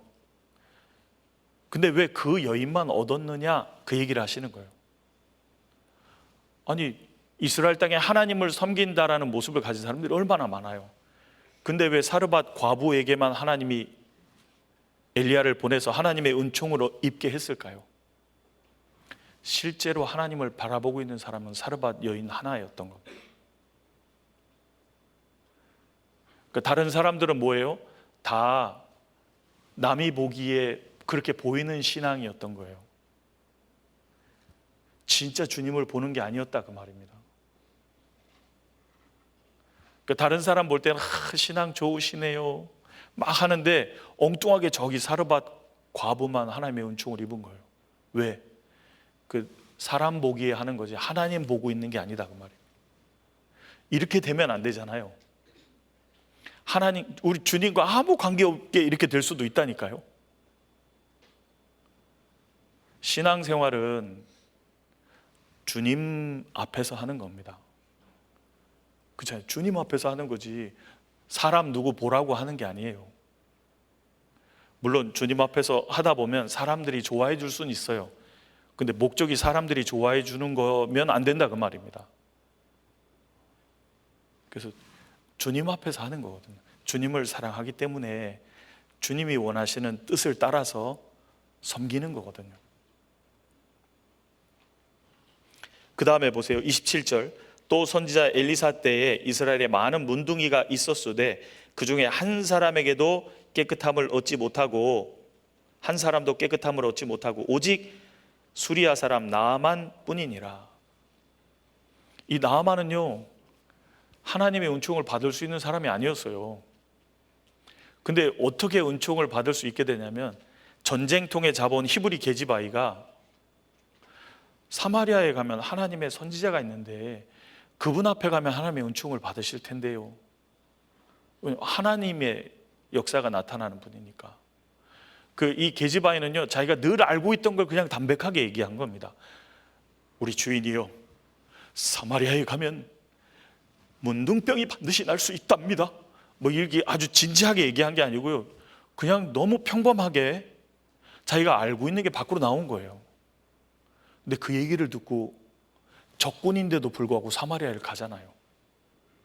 그래서 자칫하면 은총 못 받을 뻔했죠. 요단강에 7번 씻으라고.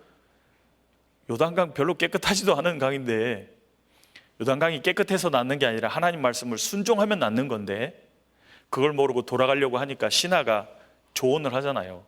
아니, 그보다 더 힘든 일이라도 나을 수 있다면 안 했겠습니까? 해보시면 어떨까요? 좋다 그리고 했는데 7번 딱 들어갔다 나올 때 깨끗해졌잖아요. 그 은총을 받게 된 이유가 뭐예요? 하나님 말씀을 따라서 했기 때문이잖아요.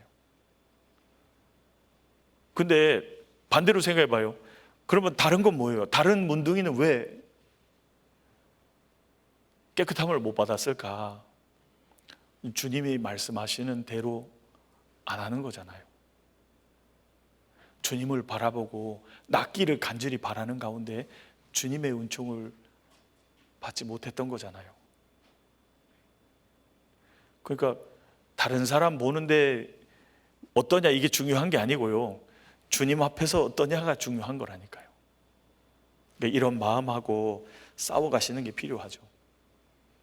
그래서요, 다른 사람 보기에 좋은 사람은 될 수는 있어요. 근데 그리스도인의 신앙생활이 다른 사람이 좋게 평가해 주는 사람인가요? 그럼 바울은 유대인들에게 진짜 못된 사람이었는데요.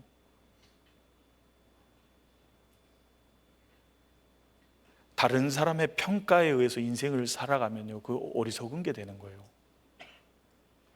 골로새서 3장. 골로새서 3장입니다. 22절에서 24절.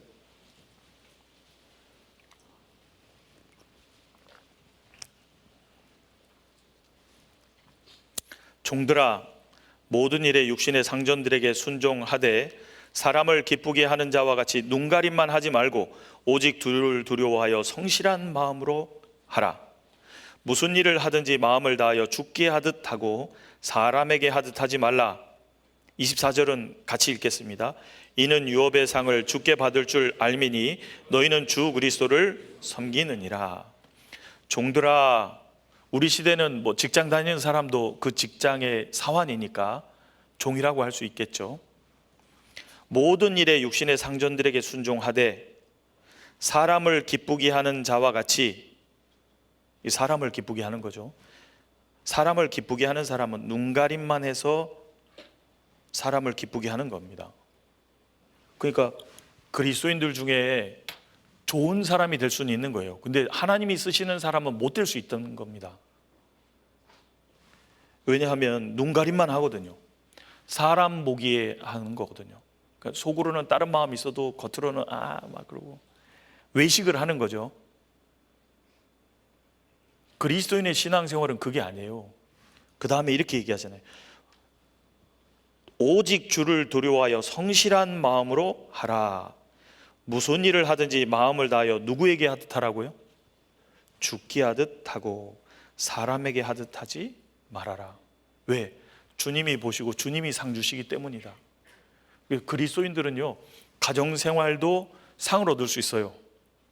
학교 생활에서도 상을 얻을 수 있어요. 어떻게 할 때? 말씀대로 주께 하듯 하고 마음을 다해서 성실하게, 주를 두려워하는 마음으로 성실하게 살아가면요, 그게 다 상이 되게 돼 있는 거예요. 근데 눈가림만 해서 사람을 기쁘게 하는 자 되면요, 주변 사람들은 그 사람 좋다고 하는데 여쭤보겠습니다. 주님이 그 사람 쓰실까요? 안 쓰실까요? 주님 그 사람 안 쓰십니다. 왜요? 눈가림만 하고 있잖아요. 주님 앞에서 살지 않잖아요. 사람의 영광을 얻으려고 살고 있잖아요. 주님이 그거 모르실까요? 그러니까 그 마음을 딱 통제하고요, 이거 저리 가, 주님 앞에서 이런 건 합당치 않지. 주님 앞에서 주를 두려워하는 마음, 경외하는 마음으로 주님 앞에서 살아가는 걸 생각해야 된다고 말입니다. 베드로전서입니다.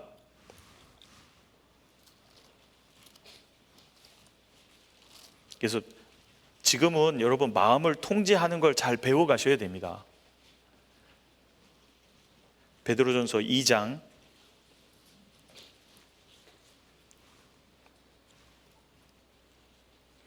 18절 같이 읽을까요? 사환들아 범사에 두려워함으로 주인들에게 순복하되 선하고 관용하는 자들에게만 아니라 또한 까다로운 자들에게도. 그러니까 이제 세상에서 살 때 학교 선배들도 후배들도 좀 못된 사람도 있고 할 때 기억해야 된다, 그 말입니다. 범사에 모든 일에 주님을 두려워함으로 주인들에게 순복하되 선하고 관용하는 자들에게만 아니라 또한 까다로운 자들에게도 그리하라. 그러니까 까다로운 자들 앞에서도 주님 뜻대로 하려고 살아가는 게 필요하다, 그 말입니다. 그럴 때 주님이 그 사람을 쓰시는 거예요. 근데 눈가림만 하고 사람을 기쁘게 하는 자 되면요, 사람들한테는 좋은 사람이라고 말은 들어도요, 주님이 안 쓰실 수 있다는 겁니다. 그러면 신앙생활이 실패하는 거잖아요. 신앙생활을 잘못하고 있는 거거든요. 그러니까 이런 마음이 있을 때 이게 하나님 앞에서 이게 의미가 없구나, 빨리 알아야 됩니다. 사람의 영광을 구하지 말고 하나님의 영광을 구하는 사람이 돼야 되는 겁니다. 그래서 예수님이 요한복음 5장에 이스라엘 사람들이 예수님께 안 오잖아요. 왜냐하면 사람의 영광을 구하지 주님이 주시는 영광을 구하지 않았거든요.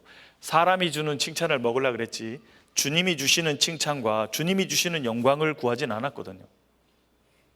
주님이 책망하셨잖아요. 너희들끼리 영광을 구하고 하나님이 주시는 영광은 구하지 않는다 그랬잖아요. 그래서 이런 마음이 들 때는 이게 합당치 않구나, 통제하고 주님 앞에서 살아가야 되는 겁니다.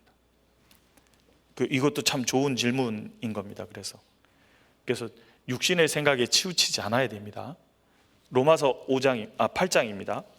로마서 8장.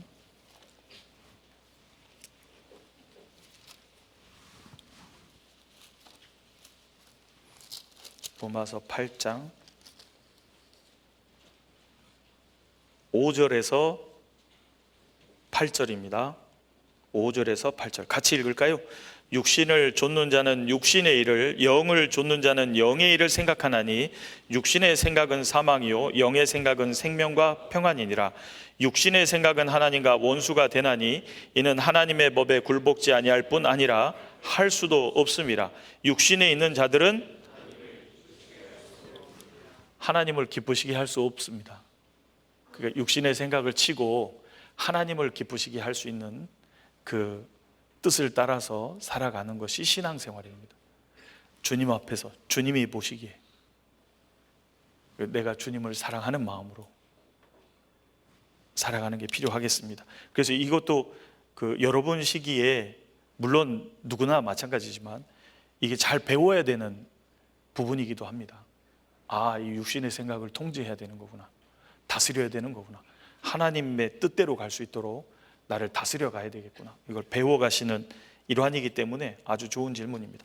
그 다음 질문 보겠습니다.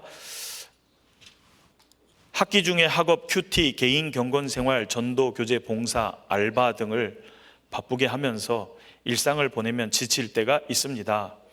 그럴 때 쉬면 계속 자고 혼자 있으니 죄를 지어 휴식하고 나면 죄책감이 듭니다. 그 죄를 지어서 죄책감이 드는 거예요. 그렇잖아요. 쉬기만 했으면 죄책감이 안 들 텐데. 그래서 그리스도인이 쉬어도 되는지, 또 쉰다면 어떻게 쉬어야 하는지 궁금합니다. 휴식에 대해서 물어보셨습니다. 이것도 참 좋은 질문입니다. 쉬고 싶죠? 지금도 쉬고 싶죠? 거 봐요, 쉬고 싶잖아요. 우리 계속 쉬고 싶어. 그렇죠? 근데 성경에 주님이 뭐라 그러셨을까? 마가복음 보겠습니다. 마가복음 6장입니다.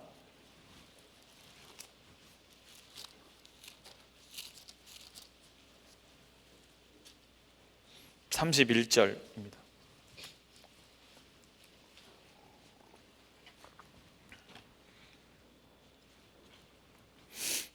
같이 읽을까요? 이르시되 너희는 따로 한적한 곳에 와서 잠깐 쉬어라 하시니 이는 오고 가는 사람이 많아 음식 먹을 겨를도 없음이라. 예수님을 따라다니던 제자들이 너무 바삐 살다 보니까 밥 먹을 시간도 없었어요. 그러니까 예수님이 그때 하신 말씀입니다. 너희는 따로 한적한 곳에 와서 잠깐 쉬어라. 얼만큼 쉬라고요? 잠깐 쉬어라. 근데 어디 가서요? 한적한 곳에 가서. 여러분, 한적한 곳이 어딘지 아시죠? 마가복음 1장입니다. 한적한 곳은 주님과 교제하는 곳입니다. 단둘이 은밀히 교제하는 곳이에요. 1장 35절. 새벽 오히려 미명에 예수께서 일어나 나가 한적한 곳으로 가사 거기서 기도하시더니. 예수님도 새벽 오히려 미명에 아직 동이 트지 않은 이른 새벽에 예수께서 일어나 나가 한적한 곳으로 가사. 한적한 곳에 가서요, 주님과 교제하는 곳입니다. 그러니까 쉴 때도 주님하고 함께 쉬는 거예요. 그렇죠? 쉴 때는 주님이 안 계시고 나 혼자 쉬는 게 아니고요, 쉴 때도 주님하고 같이 쉬는 겁니다.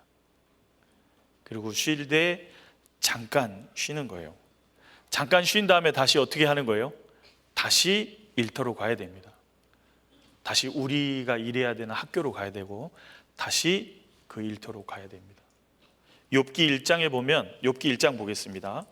이런 구절이 나옵니다.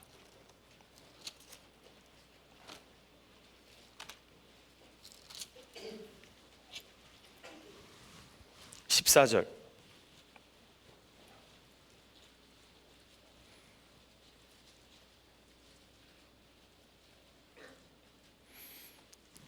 같이 읽을까요? 사자가 욥에게 와서 고하되 소는 밭을 갈고 나귀는 그 곁에서. 사자가 라이온이 아니라 메신저입니다. 어떤 분이 또 사자가 말을 했어. 오야식. 이게 한 사람이 와서 욥에게 말해준 겁니다.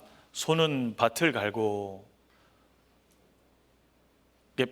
일상 속에서 소는 위치가 어디예요 지금? 밭을 갈고 있습니다. 소가 정한 짐승이잖아요. 구원받은 성도의 모형이기도 하고, 그렇죠? 소입니다. 소는 어디 있었냐면 밭에서 일하고 있잖아요. 나귀는 뭐 하고 있어요? 나귀는 그 곁에서 풀을 먹는데, 나귀는 부정한 짐승이잖아요. 세상 사람들의 모형이잖아요. 놀고 먹고 있잖아요. 그러니까 구원받은 성도는 이 땅에서 주님이 오시는 그날까지 주님과 함께 동행하면서 주님의 일을 하다가 만나는 거거든요. 그리고 로마서에 보면 우리의 육신은 의의 병기로 들어야 되기 때문에 우리의 육신은 잘해주는 게 아니라 육신을 끌어가야 되거든요. 영혼에 의해서. 육신은 잘해주면요, 오냐오냐 하면요, 나중에 육신이 우리의 영혼의 생각을 이끌어 간다니까요. 그러니까 육신은 우리 영에 의해서 통제하고 다스려 가야 되는 거예요. 오직 육신은 주님의 일을 하는데 좋은 병기로 쓰는 겁니다. 그러니까 육신은 계속 일하는 거예요. 그래서 잠언 3장에 보면 아담이 징계받을 때 일평생에 수고하고 땀을 흘려야 먹고 산다 그러잖아요. 일평생 수고하는 거거든요. 근데 이제 요즘 시대는 개인주의가 팽배하고 욜로족도 나오고 파이어족도 나오고 막 빨리 은퇴해가지고 좋은 아주 그냥 많은 시간을 쉬고 싶어가지고 그런 세상이 됐잖아요. 그러니까 자꾸 쉼을 추구하는 사람이 생겨요. 추구는 예수님을 추구해야 되는데 세상은 자꾸 쉼을 추구하거든요. 왜냐하면 주님이 주시는 쉼이 없으니까 육신적으로 쉬려고 자꾸 하잖아요. 근데 그리스도인들은 잠깐 쉬고 다시 일터로 돌아가서 친구들을 만나고 학생들을 대하고 대해야 됩니다. 사람들 대하는 게 쉽지는 않거든요. 사람들 대하는 게 어렵죠? 안 어려워요? 사람들 대하는 게 어려워요. 제일 무서운 게 사람이거든요. 그러니까 이제 대하면 어떤 분이 그러더라고. 기가 쫙쫙 빨린다고. 그렇죠. 구원 안 받은 사람 이렇게 대하고 전도하려고 좀 만나면 쫙쫙 빨려요. 그러니까 자꾸 같이 안 하려고 하면 안 되거든요. 우리는 세상의 소금이고 빛이잖아요. 세상하고 떨어지면 안 되거든요. 자꾸 돌아가서 대해야 되거든요. 대하면서요, 잘 보세요. 이 구원받지 않은 사람을 예수님이 우리를 섬겨주신 것처럼 섬기는 것도 배워야 되고, 섬기는 게 뭔지 알죠? 종로로 다는 거거든요. 그리고 헌신하는 것도 배워야 되고요. 왜냐하면요, 섬겨보면요, 나중에 진짜 주님의 마음이 이해되기 시작한다니까요. 한 영혼을 우여곡절 속에 주님께로 딱 인도하잖아요. 그동안 수고했던 것이 싹 씻기고요, 너무 좋은 거예요. 수고하길 잘했다. 제가 교회 교사 시절에요, 어떤 학생이 고3 시절 내내 자기 고3 이제 수험 준비를 같이 해달라고 그래서 내가 왜 너랑 해야 되겠니? 나도 바쁜데 왜 그래 도대체? 왜? 아유 그러지 마. 막 그랬는데 이제 어쩔 수 없이 했어요. 1년을 다 하고 어떻게 이제 대학을 갔어요. 지금은 아주 좋은 가정을 이뤄서 주님께 쓰임 받는 가정이 됐어요. 근데 이제 대학을 가서 나중에 오랜만에 만났어요. 근데 그분이 그러는 거예요. 눈물을 뚝뚝 흘리면서 자기가 그렇게 어려울 때 도와주셔서 너무 감사하다고 그 얘기를 듣는데요, 아휴, 제가 얼마나 감사한지 그때 너무 하기 싫었거든요. 거짓말 할 수는 없잖아요. 인생에 너는 내 진짜 막 이러는데, 근데 보세요. 근데 그 섬김이 두고두고 감사한 거예요. 나는 그런 사람 아니거든요. 누군가를 그렇게 헌신해주고 수고해주고 섬겨줄 사람이 아니란 말입니다. 근데 왜 그랬냐면 진짜 이 영혼을 교제 가운데 붙이고 주님 앞에서 바르게 크기를 바라는 마음으로 그냥 한 거거든요. 근데 나중에 이제 가정도 이루고 그러는 모습을 보고요, 주님 너무 감사합니다. 내 마음을 잡아주셔서 그렇게 할 수 있도록 해주시고, 그것이 뭐라고 이 사람이 이렇게 교제 가운데서 귀하게 쓰임받는 일꾼이 될 수 있도록 해주셔서 너무 감사합니다. 그러니까 보니까 섬김이 너무 가치 있는 거더라고요. 주님이 우리를 섬겨주셨잖아요. 그러니까 우리가 이렇게 있을 수 있는 거잖아요. 그러니까 예수님은 무슨 즐거움이 있었냐면, 우리를 건져주겠다라는 그런 귀한 선한 사명만 있었던 게 아니라 앞에 있는 즐거움, 그 헌신 속에서, 섬김 속에서 우리가 구원받고 주님의 자녀가 되고 주의 뜻을 따라 살아가는 일꾼이 된다라는 즐거움이 있었던 거예요. 이렇게 섬겨주는 속에서. 그러니까 섬김이 기쁘셨던 거예요. 십자가를 지시면서도 앞에 있는 즐거움을 보고 지신 겁니다. 섬겨보는 사람만 느낄 수 있어요. 섬김을 배워야 된다니까요. 섬김이 얼마나 고귀한 건지, 그리고 헌신이 얼마나 가치 있는 건지, 수고와 땀이 얼마나 귀한 건지 일하는 사람만 배운다니까요. 그리고 주님을 닮아서 희생하는 게 뭔지, 그걸 사람을 대하면서 배워야 되거든요. 사람을 대하면서 힘들지만 주님을 의지하고 극복해 나가는 걸 배우는 그 사람이 주님의 일꾼이 되어가는 겁니다. 그러니까 그거를 지금 여러분은 배우실 수 있는 거예요. 왜냐하면 미숙할 때니까 배워가실 수 있는 거예요.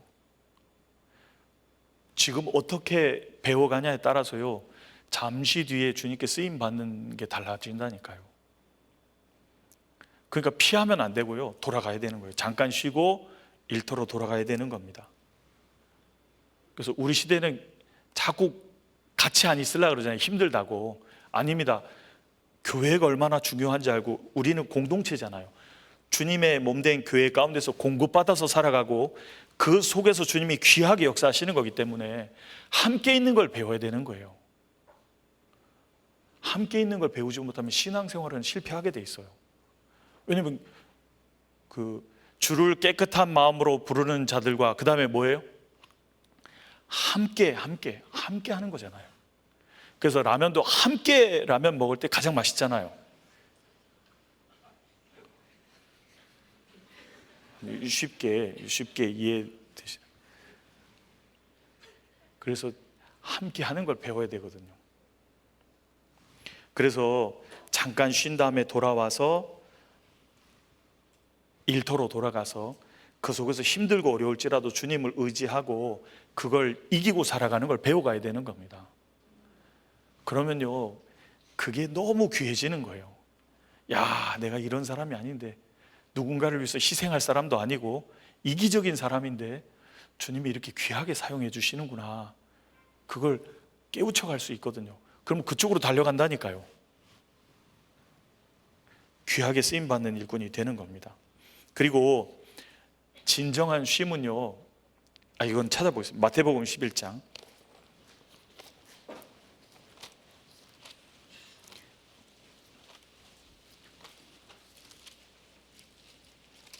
마태복음 11장 28절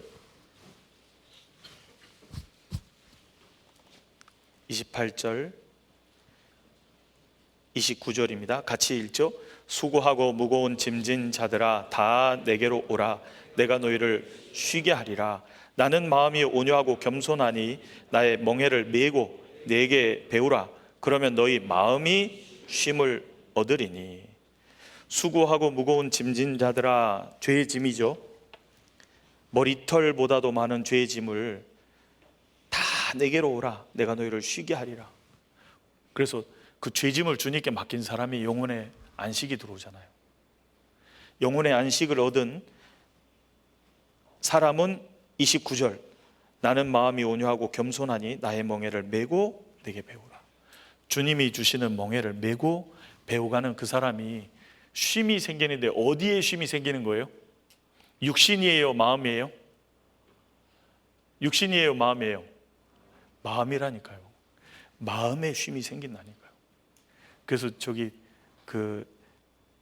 학예 수양회 때 우리 상담하시는 목사님들 계신데요, 때로는 밥도 못 먹고 계속 할 때 있거든요. 그럼 막 입에서 단내도 나고 막 저녁 때까지 계속 하면요, 와 진짜 머리가 맹맹 돌고 하는데요, 아휴 막 이제 상담하면 뭐 말씀도 안 들어가고 막 튕겨내고 막 따지고 이런 사람 계속 만나면요, 막 어우 막 진짜 와. 근데 마지막에 상담을 했는데 말씀도 너무 잘 들어가고 다 구호를 받는 거예요.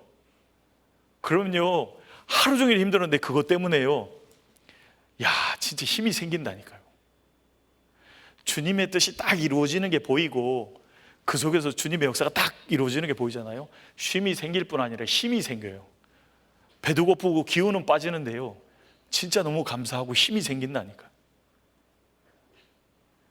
주님이 주시는 힘이 생긴다니까요. 그래서 주님이 일을 하게 하시잖아요. 주님이 주시는 마음의 쉼도 생긴다니까요. 참고 잘했다. 어떤 한 분이 계셨는데요, 상담하러 왔는데 장로교회 목사님 아들이었던 겁니다. 근데 막 이제 우리 교회를 좀 경계하는 눈빛으로 보면서 그건 뭐예요? 저건 뭐예요? 막 이러면서 이제 태도가 너무 안 좋은 거예요. 나이 차이도 많이 나는데 진짜 막 이게 되는데, 근데 딱 참고 진짜 그리스도인이 뭔지를 보여주시라 그러고요, 정말 친절하게 대하고 온유한 마음으로 답을 쭉 한 거예요. 그리고 한 4시간 상담하고 돌아간 겁니다. 근데 가서 그 사람을 인도했던 가족에게 그렇게 말했대요. 실은 내가 이렇게 했는데 목사님이 나를 끝까지 온유한 마음으로 하나님의 말씀을 밝혀주는 모습 보고 내가 감동을 받았다. 그리고 말씀 들으러 온 겁니다. 그때 감정대로 했으면 어떻게 되는 거예요? 끝나는 거예요. 그거면 뭐 그럼 그렇지, 이 교회는 뭐 그거 큰일 날 뻔했잖아요. 그럴 때 진짜 진짜 감사합니다, 주님. 그런 마음이 생기지 않습니까? 주님이 주의 뜻대로 이렇게 할 수 있도록 인도해 주시고 도와주시고 그 결과를 딱 얻었을 때요, 진짜 잘했다, 다음에도 그래야지, 마음이요 진짜 우와 진짜 샥 들어와요. 그리고 느껴보신 적 있으시죠? 답이 없어요 갑자기. 그러면요 진짜 너무 감사해요. 원래 우리는 그런 사람 아니잖아요. 저만 그런 사람으로, 저만 그런 사람 아닌 걸로 하겠습니다. 그래서 마음의 쉼이 딱 생긴다니까요. 주님의 멍에를 메고 주님 뜻대로 딱 살아가고 나아가면요, 진짜 육신은 힘들어도요 마음의 쉼이 딱 생긴다니까요. 그게 진짜 쉬는 거예요. 살겠다, 육신은 피곤해도 이거 진짜 너무 좋다, 다음에도 이렇게 할 수 있도록 도와주십시오. 마음의 쉼을 얻는 것이 더 중요하다라는 얘기를 드립니다. 이것도 넘어가겠습니다. 그 다음에 교회에서는 같은 나이에도 존댓말을 쓰는 게 맞지 않나요? 저희 교회를 보면 많은 형제 자매님들이 본인보다 어린 분들에게는 존댓말을 잘 사용하시면서 동갑인 분들끼리는 어릴 때부터 친하게 지내서 그런지 반말을 사용하시는 것을 종종 봅니다. 교회 밖에서는 반말을 쓰더라도 다른 분들과 함께 있는 교회에서만큼은 존댓말을 쓰는 게 좋지 않나요? 제가 너무 참견하는 걸까요? 이런 질문입니다. 이것도 좋은 질문입니다. 이제 어려서부터 막역하면 편하게 반말이 나오잖아요. 그렇죠? 이렇게 반말이 나오잖아요. 예. 아이고 부끄러워라. 예. 로마서 보겠습니다. 예.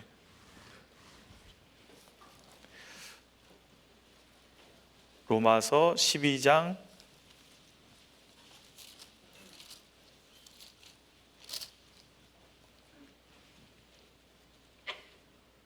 10절입니다.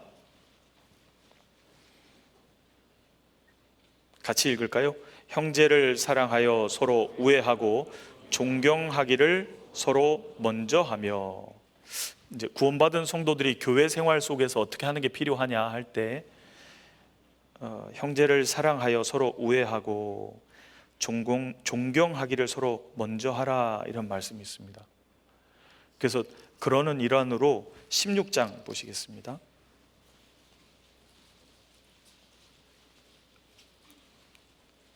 16장 2절입니다. 같이 읽어볼까요? 너희가 주 안에서 성도들의 합당한 예절로 그를 영접하고 무엇이든지 그에게 소용되는 바를 도와줄지니 이는 그가 여러 사람과 나의 보호자가. 너희가 주 안에서 성도들의 합당한 예절로 그랬습니다. 좋은 관계를 유지하기 위해서는 그 예절이 꼭 필요합니다. 그 예절을 지키는 가장 중심 바탕은 겸손이 있어야 됩니다. 겸손이 없이 예절을 지키는 것은 안 됩니다. 그래서 예절의 정신은 겸손이 되는 겁니다. 서로 마음을 낮추고 오해하기를 먼저 하고 서로 존경하기를 먼저 하는 거죠. 그래서 그러는 일환으로 그 반말보다는 존댓말로 바꾸는 게 훨씬 좋다고 생각합니다. 왜냐하면 반말을 하면요, 시간이 지나면서 마음과 감정이 조금 상하면 말을 툭툭 하면서 관계가 깨지거든요. 그 말 때문에. 말이 문제가 많거든요. 그래서 아굴의 잠언에도 보면 맨 마지막에 뭐 얘기하는 줄 알아요? 말 조심해라, 그 얘기 하거든요. 말이 문제가 많이 되니까. 그래서 조심하는 양 반말을 존댓말로 바꾸는 게 훨씬 좋습니다. 존대를 하다 보면 실수를 줄이게 되고 실수를 줄이면서 관계를 계속 가져갈 수 있거든요. 그러니까 말을 놓으면 툭툭 하잖아요. 그 속에서 실수가 많이 나오거든요. 그리고 감정도 상하고.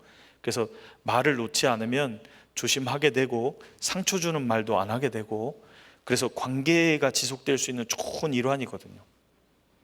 그래서 형제님 자매님 부르면요, 이 호칭 자체가 너무 귀하고 아름다운 호칭이고요. 왜냐하면 예수님의 동생이라는 말이니까. 그리고 그 사람들에게 그 아무리 가까운 사이라 할지라도요, 같이 있을 때 항상 존대하고 하는 게 좋습니다. 그래서 우리 형제 자매들 중에 보면 10살, 20살 차이 나도 존대하는 분들이 많이 계십니다. 왜냐하면 예절을 가지고 겸손한 마음으로 대하려고 하는 거예요. 나도 실수가 많으니까 조심조심 하는 겁니다. 그래야 관계가 지속되고 그 속에 문제가 없을 수 있기 때문에 존대하는 것이 훨씬 좋다라는 걸 말씀드리고 싶습니다. 그래서 고린도전서 13장에도 사랑은 무례히 행치 않는다 그랬으니까 무례히 행하는 게 반말하는 거잖아요, 때로는. 그러니까 그렇지 않고 존댓말로 바꾸시는 게 훨씬 좋은 방편입니다. 참고하시면 되겠습니다. 그 다음 질문입니다. 이게 나왔습니다. 안녕하세요. 같은 교회에서 함께 교제하는 한 자매님에게 좋아하는 마음이 생겼습니다. 이런 감정을 품고 있다는 사실이 너무 부끄럽고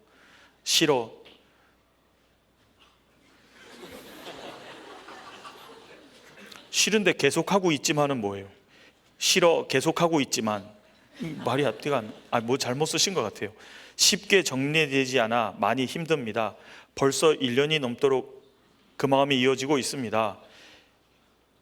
교제에 나가는 이유가 정말 하나님을 사모하는 마음 때문인지 아니면 그 자매님을 보고 싶은 마음이 더 큰 것은 아닌지 스스로 의심하게 됩니다. 심지어 그 자매님께 잘 보이고 싶은 마음으로 신앙생활에 나가는 모습이 한심하게 느껴지기도 합니다. 저는 구원에 대한 확신은 분명히 가지고 있습니다. 그런데 구원을 받은 사람도 이런 감정을 계속 품을 수 있는 것인지 궁금합니다. 심지어는 다른 교회로 옮겨야 하는 것은 아닌지 고민하게 됩니다. 이 문제를 어떻게 바라보고 어떻게 해결해야 할지 조언을 구하고 싶습니다. 네. 이성을 사모하는 마음은 실은 이제 하나님이 이성을 사모하는 마음을 주셔서 이게 나오는 거죠. 이게 자연스러운 일입니다. 어른들이 들으면 아우 좋을 때다 막 그러실 텐데 예. 그래서 이성을 사모하는 마음이 있기 때문에 이런 이제 상황이 생기는 겁니다. 근데 이런 게 있죠.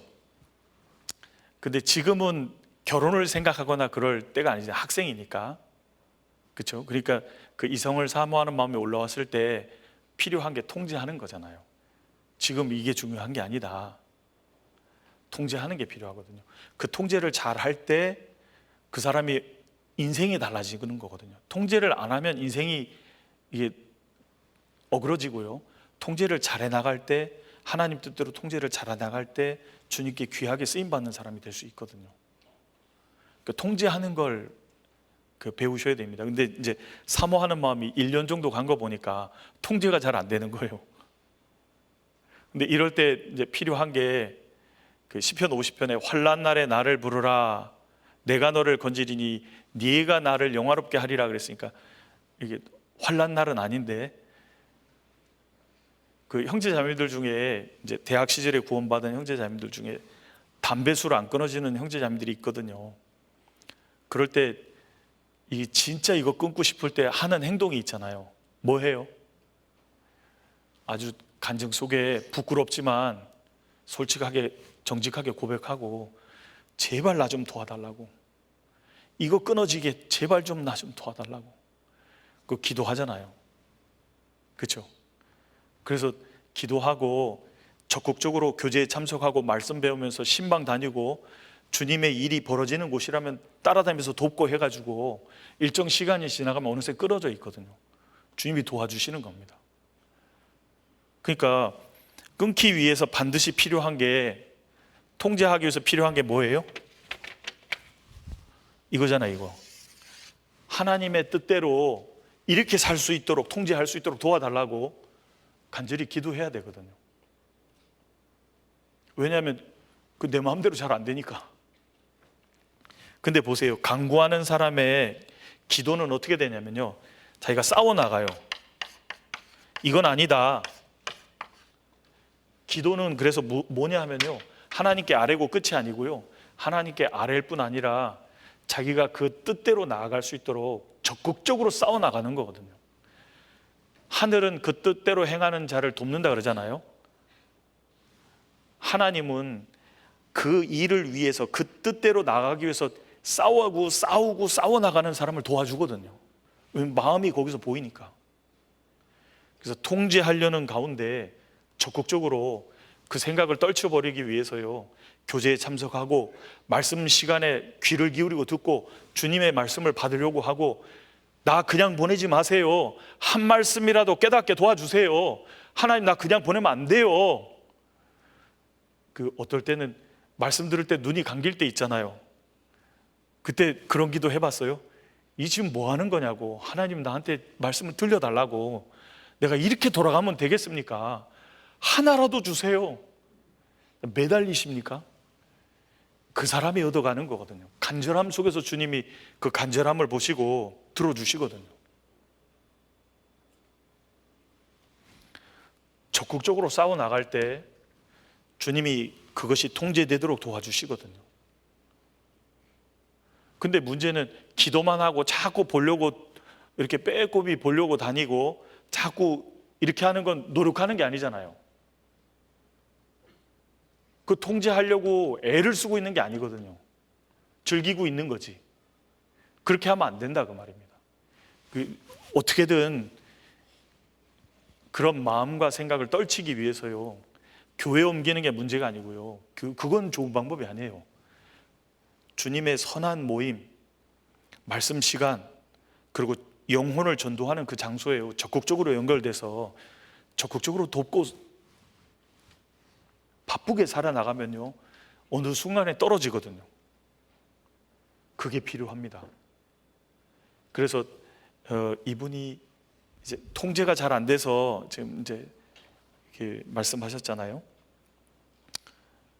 구원의 확신은 있는데 구원받은 사람도 이런 감정을 계속 품을 수 있는 것인지 궁금합니다 그랬는데, 그럴 수 있죠. 내버려 두면 계속 그러는 거죠. 사사시대 때 그 각 거점을 차지한 이스라엘 지파들이 적극적으로 그 거점에서 그 가나안 7족을 전멸시키기 위해서 최선을 다해서 싸워야 되는데, 한쪽은 차지하는데 이쪽은 산지에 철병거가 있어서 못 차지했어요. 이건 핑계잖아요. 하나님을 의지하고 마음과 힘을 다해서 싸우면 차지할 수 있는 거거든요. 하나님이 약속했으니까. 근데 안 하는 거잖아. 안 해서 못 차지한 거지 하나님이 못 차지한 게 아니거든요. 그렇잖아요. 하나님은 약속했다 그 말입니다. 그러니까 약속한 대로 하나님, 지금 나는 공부할 시기고 그런데 자꾸 이렇게 되니까 마음을 통제할 수 있도록 도와주세요. 그리고 진짜 바쁘게 살아야 되는 걸 삶 속에 넣고요, 바쁘게 살아가다 보면요 끊어진다니까요. 그래서 그 대학 시절에는요 교회당 옮기고 이게 중요한 게 아니에요. 주님께 집중하고 주님께 집중해서 주님이 맡기신 일을 최선을 다해서 하는 것을 해나갈 때요, 육체의 고난을 받은 자가 죄를 그쳤음이니라, 그걸 위해서 살아갈 때 죄는 멀어지게 돼 있거든요. 그 대학 선교부도 그렇고 청년회도 그렇고 임원들이 많아요. 근데 임원들 중에 진짜 힘있게 일하는 임원들이 있는데요, 이 사람들이 왜 죄와 멀어지냐면 너무 바빠요. 이렇게 잠깐 앉으면 자야 돼. 일어나면 이제 회사 가야 되고, 그리고 돌아오면 신방해야 되고, 쉬는 시간 있으면 전화해서 형제자매들 챙겨야 되고, 너무 바쁜 거예요. 죄하고 가까워질 시간이 없어지는 겁니다. 그래서 그렇게 사는 거지 깨끗해서 그런 게 아닌 거예요. 진짜 바쁘게 주님이 원하시는 일을 위해서 집중해서 그 일에 바쁘면요 부수적인 게 떨어져 나갑니다. 그러니까 그걸 참고하시면 좋겠습니다. 이것도 참 좋은 질문입니다. 근데 참 이성을 사모하는 마음 있어서 어려우신 분들이 계실 텐데요, 그러니까 빨리 준비하고 빨리 결혼하셔야 돼요. 웃을 일이 아니라니까요. 그 고린도서 7장에 제어할 수 없거든 빨리 혼인하라 그랬잖아요. 그러니까 빨리 준비해가지고 자기 가정을 꾸릴 수 있도록 빨리 준비하고 준비되는 대로 빨리 결혼하시는 게 좋은 방편인 겁니다. 이거 참고하시면 되겠습니다. 그 다음 질문입니다.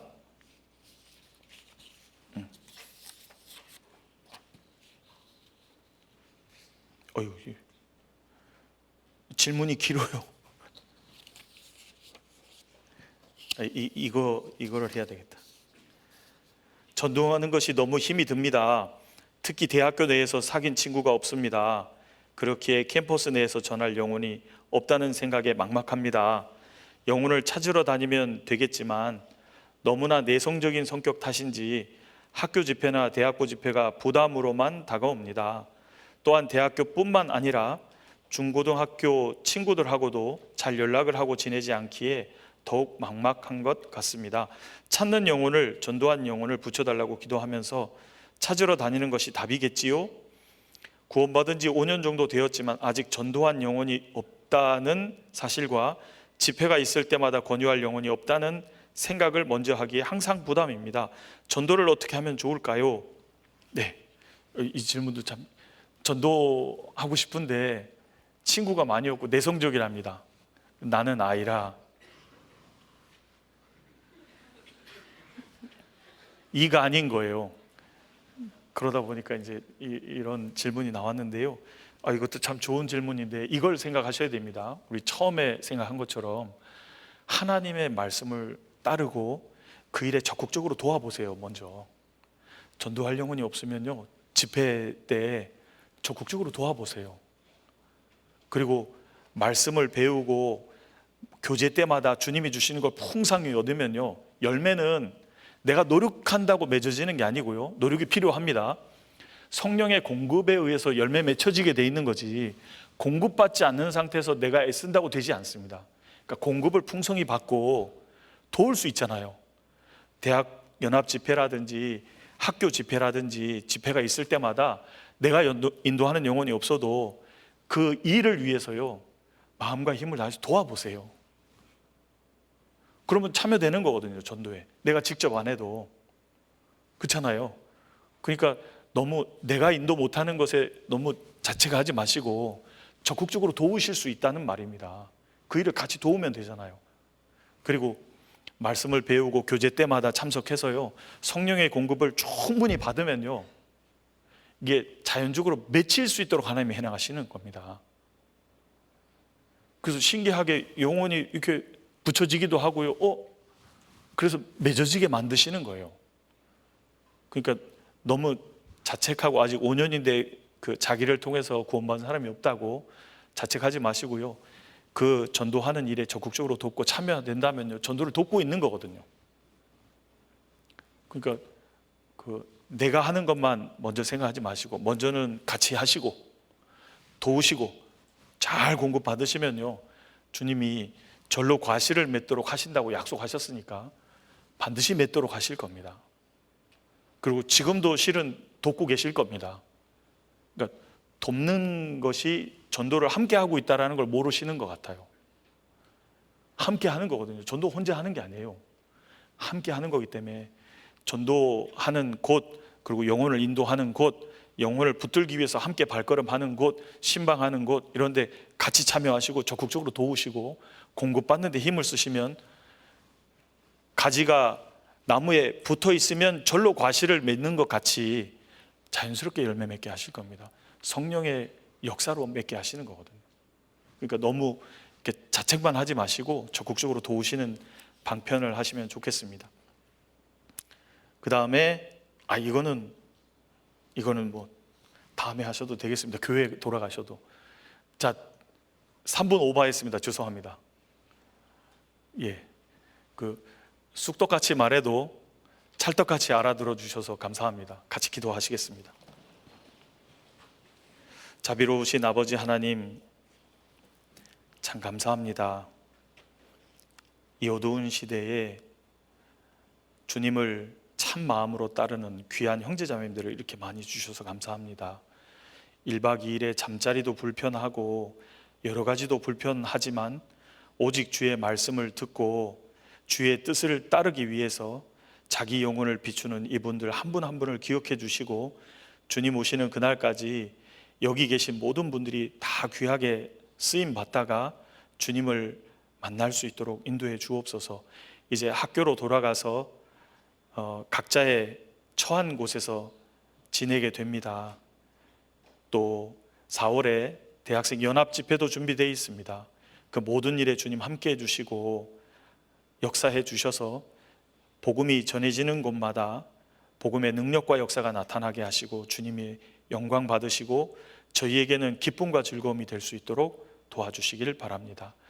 모임을 수련회를 마치고 돌아가는 발걸음까지도 오직 주님께서만 인도해 주시고 함께 해 주옵소서. 저희를 영원토록 사랑하시는 구주 예수님의 이름으로 기도드립니다. 아멘.